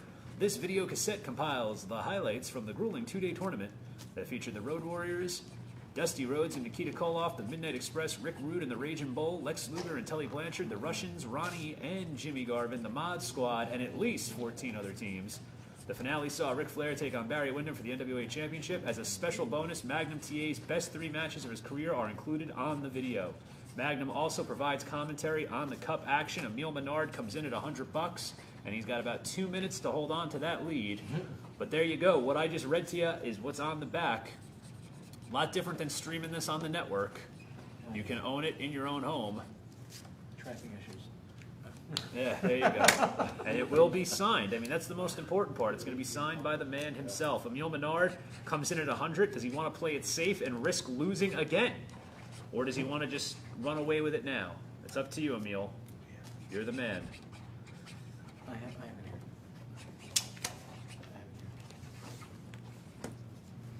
No, there's 2 of them. Actually, here, you can give it to him.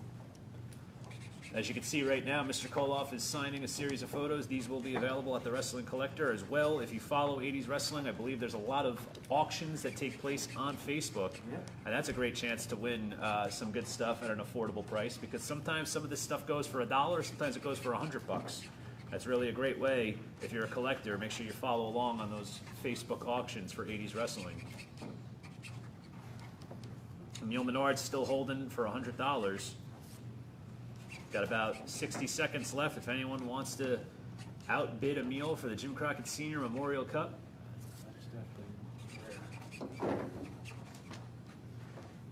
Classic video there, that's for sure. Without a doubt. Now, when you say that you love it, I mean, do you still watch them or you just collect them? You still watch them? Okay. I have a couple sealed, but I don't. Yeah. Open that. Wrestling ones specifically? Oh, yeah. Oh, okay. Coliseum videos, stuff like that? Cool. Tell me you want to buy them. Like they have like the toys and some stuff. Oh, that's pretty cool. That is pretty cool.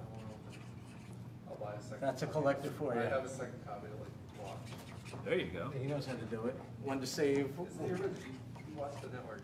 Blurs. Yep. That's true. They cut stuff. Or delete stuff, man. Or delete stuff. I feel like I'm becoming very fluent in nerd by hanging out with you and Ian, so it's great. It's really making me feel good now. But honestly, I wish like I said, I've said it every week, I wish I had taken better care of some of the stuff that I had. I mean, I still have some of the VHS tapes, but you can tell that they're worn and, I mean, certainly not in the condition that these items that we're auctioning off are. All right, Emil Menard, he's got it, $100. Jim Crockett Memorial Cup. All right, next item is going to be Starrcade 86, the Skywalkers. Of course, NWA World Heavyweight Championship was on the line. Nature Boy Ric Flair against Nikita Koloff. 3 minutes on the clock, looking for a $100 bid to open this one up. Other great matches on this card: NWA World Tag Team Championship, the Rock and Roll Express versus the Andersons in a steel cage. Louisville Street Fight, Ron Garvin against Big Bubba with Jim Cornette in his corner. Hair versus hair match, the hair of Paul Jones versus the hair of Big Mama.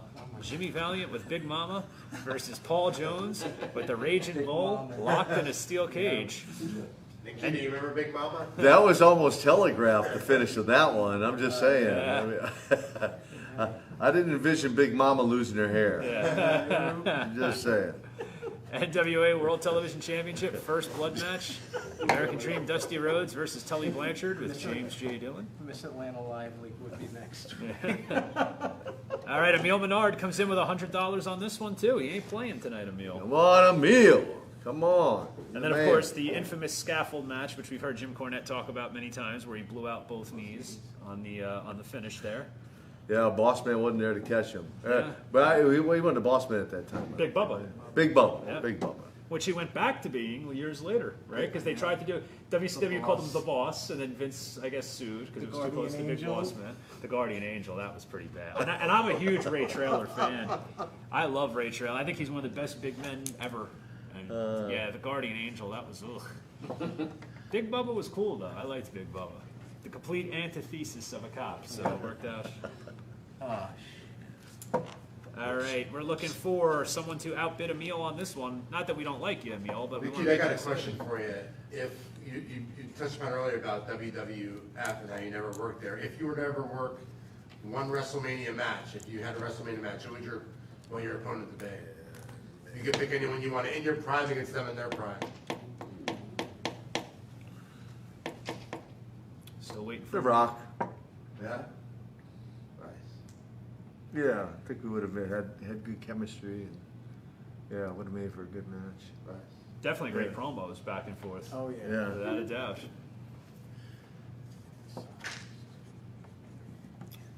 Looking for someone to outbid Emil. Emil's got a $100 bid. He already won the Crockett Cup tape. He might be walking out of here with the Starrcade 86 Skywalkers VHS tape. You all right? You bored, Vicky? 80swrestlingcon.com. Check out the list of all the upcoming signings. We will be back on June 7th with Ricky and Robert, the Rock and Roll Express.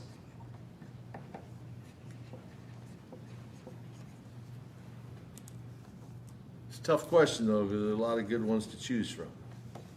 Yeah, well, you had even mentioned earlier, too. I mean, Hogan. I mean, that could. I still think that could have been the Rocky IV situation in real life. How about Slaughter as a babyface for him? That's true, too. that'd be awesome. That's true, too. I had some matches against Slaughter in Kuwait Oh, wow. as a heel. Uh-huh. Well, here, but I was a babyface Sold there. to Emil Menard. I'm sorry. I was a Continue. babyface there in Kuwait. What do you do, 100? 100 for both tapes so far. I was a babyface in Kuwait, and Slaughter was a heel. Wow. Yeah. That first night, and if you don't know that story, so word got back that the ambassador for Russia in Kuwait wanted to know who this guy was with the CCCP headband on and hammer and sickle, and he's like, if this guy's from Russia, we want him staying at the embassy, and if he's not, why is he parading around as a Russian guy? They didn't understand kayfabe. They did not, but it was explained to him. But he made the promoter over there, local promoter, like go around and like black all that out or whatever. But he ended up showing up the first night with his wife to the matches, and so I go out and I'm being cheered going out. And I'm like, all I know is how to be a bad guy. Yeah. Sarge gets in the ring. I'm like, and he's booed coming out. And I'm like, Sarge, I don't know how to be a good guy. He's like, follow my lead, kid. Follow my lead. Oh, that's great. Yeah, so it was pretty cool. Well, we're going to start the bidding now for the Great American Bash VHS tape. This is from 1986, 3 minutes on the clock. Opening bid, $100 is what we're looking for. Highlights include the American Dream. Dusty Rhodes takes back the NWA World Heavyweight title from Ric Flair in an explosive steel cage match. Tempers Flair when the Road Warriors face off with the Russians in a brutal double Russian chain match. The Brazen Baby Doll finally gets her hands on arch enemy Jim Cornette as America's team. Baby Doll, Dusty Rhodes, and Magnum TA takes on Cornette with the Midnight Express and Big Bubba. Jimmy Valiant and Shaska Whatley have it out in a hair versus hair match. Then Jimmy Valiant turns around and goes head-to-head with Paul Jones. 2 hair-raising matches of dynamic proportions. Magnum TA takes on Nikita Koloff in a brutal best-of-7 series. We've been talking about it all night. The Rock and Roll Express take on the Andersons in an awesome match. So here we go, looking for a $100 opening bid. This will be signed by Mr. Koloff. Great American Bash on VHS. Anacap, LA. Nikita appeared in Hawaii around August of 1985, Polynesian hot summer night or something. Aloha Stadium. Hello, there you go. Andre also appeared on the card. Question is, does Nikita remember who ran that show? Reason I ask is because Andre was pretty WWF exclusive by then, and the show had him with NWA guys. Always wondered how that came to be. It was about 100 guys on the card that night. Okay. I mean, there were like 25 matches. It was crazy. It was Peter Maivia's wife. Ada? Was that her name? The reason I say that is because it's a great love letter to the wrestling industry, Young Rock on NBC, which tells the story of The Rock growing up. And they have an actress who portrays The Rock's grandmother. Okay. And they show her working hand in hand with Vince, him sending her wrestlers and stuff. Yeah, I can't remember, but because Peter had passed by then, and it was his wife that. Wow. That was the promoter. She stepped in as the promoter when Peter passed. So NBC's not exaggerating then, because when you watch this show Young Rock, they show that some of these cards would have Randy Savage and Ric Flair and all these people, and it's like, oh wow, no, that really happened. Yeah. We was there. I mean, like, I'm not kidding. I don't know. I might be exaggerating a little bit, 100 wrestlers, but it seemed like there were about 25 matches on those cards in Aloha Stadium. Well, it certainly left a memorable impression on the cap. Yeah. So thank you for that question. That was great. We're looking for, starting again, 100. Emil Menard, Great American Bash, $100.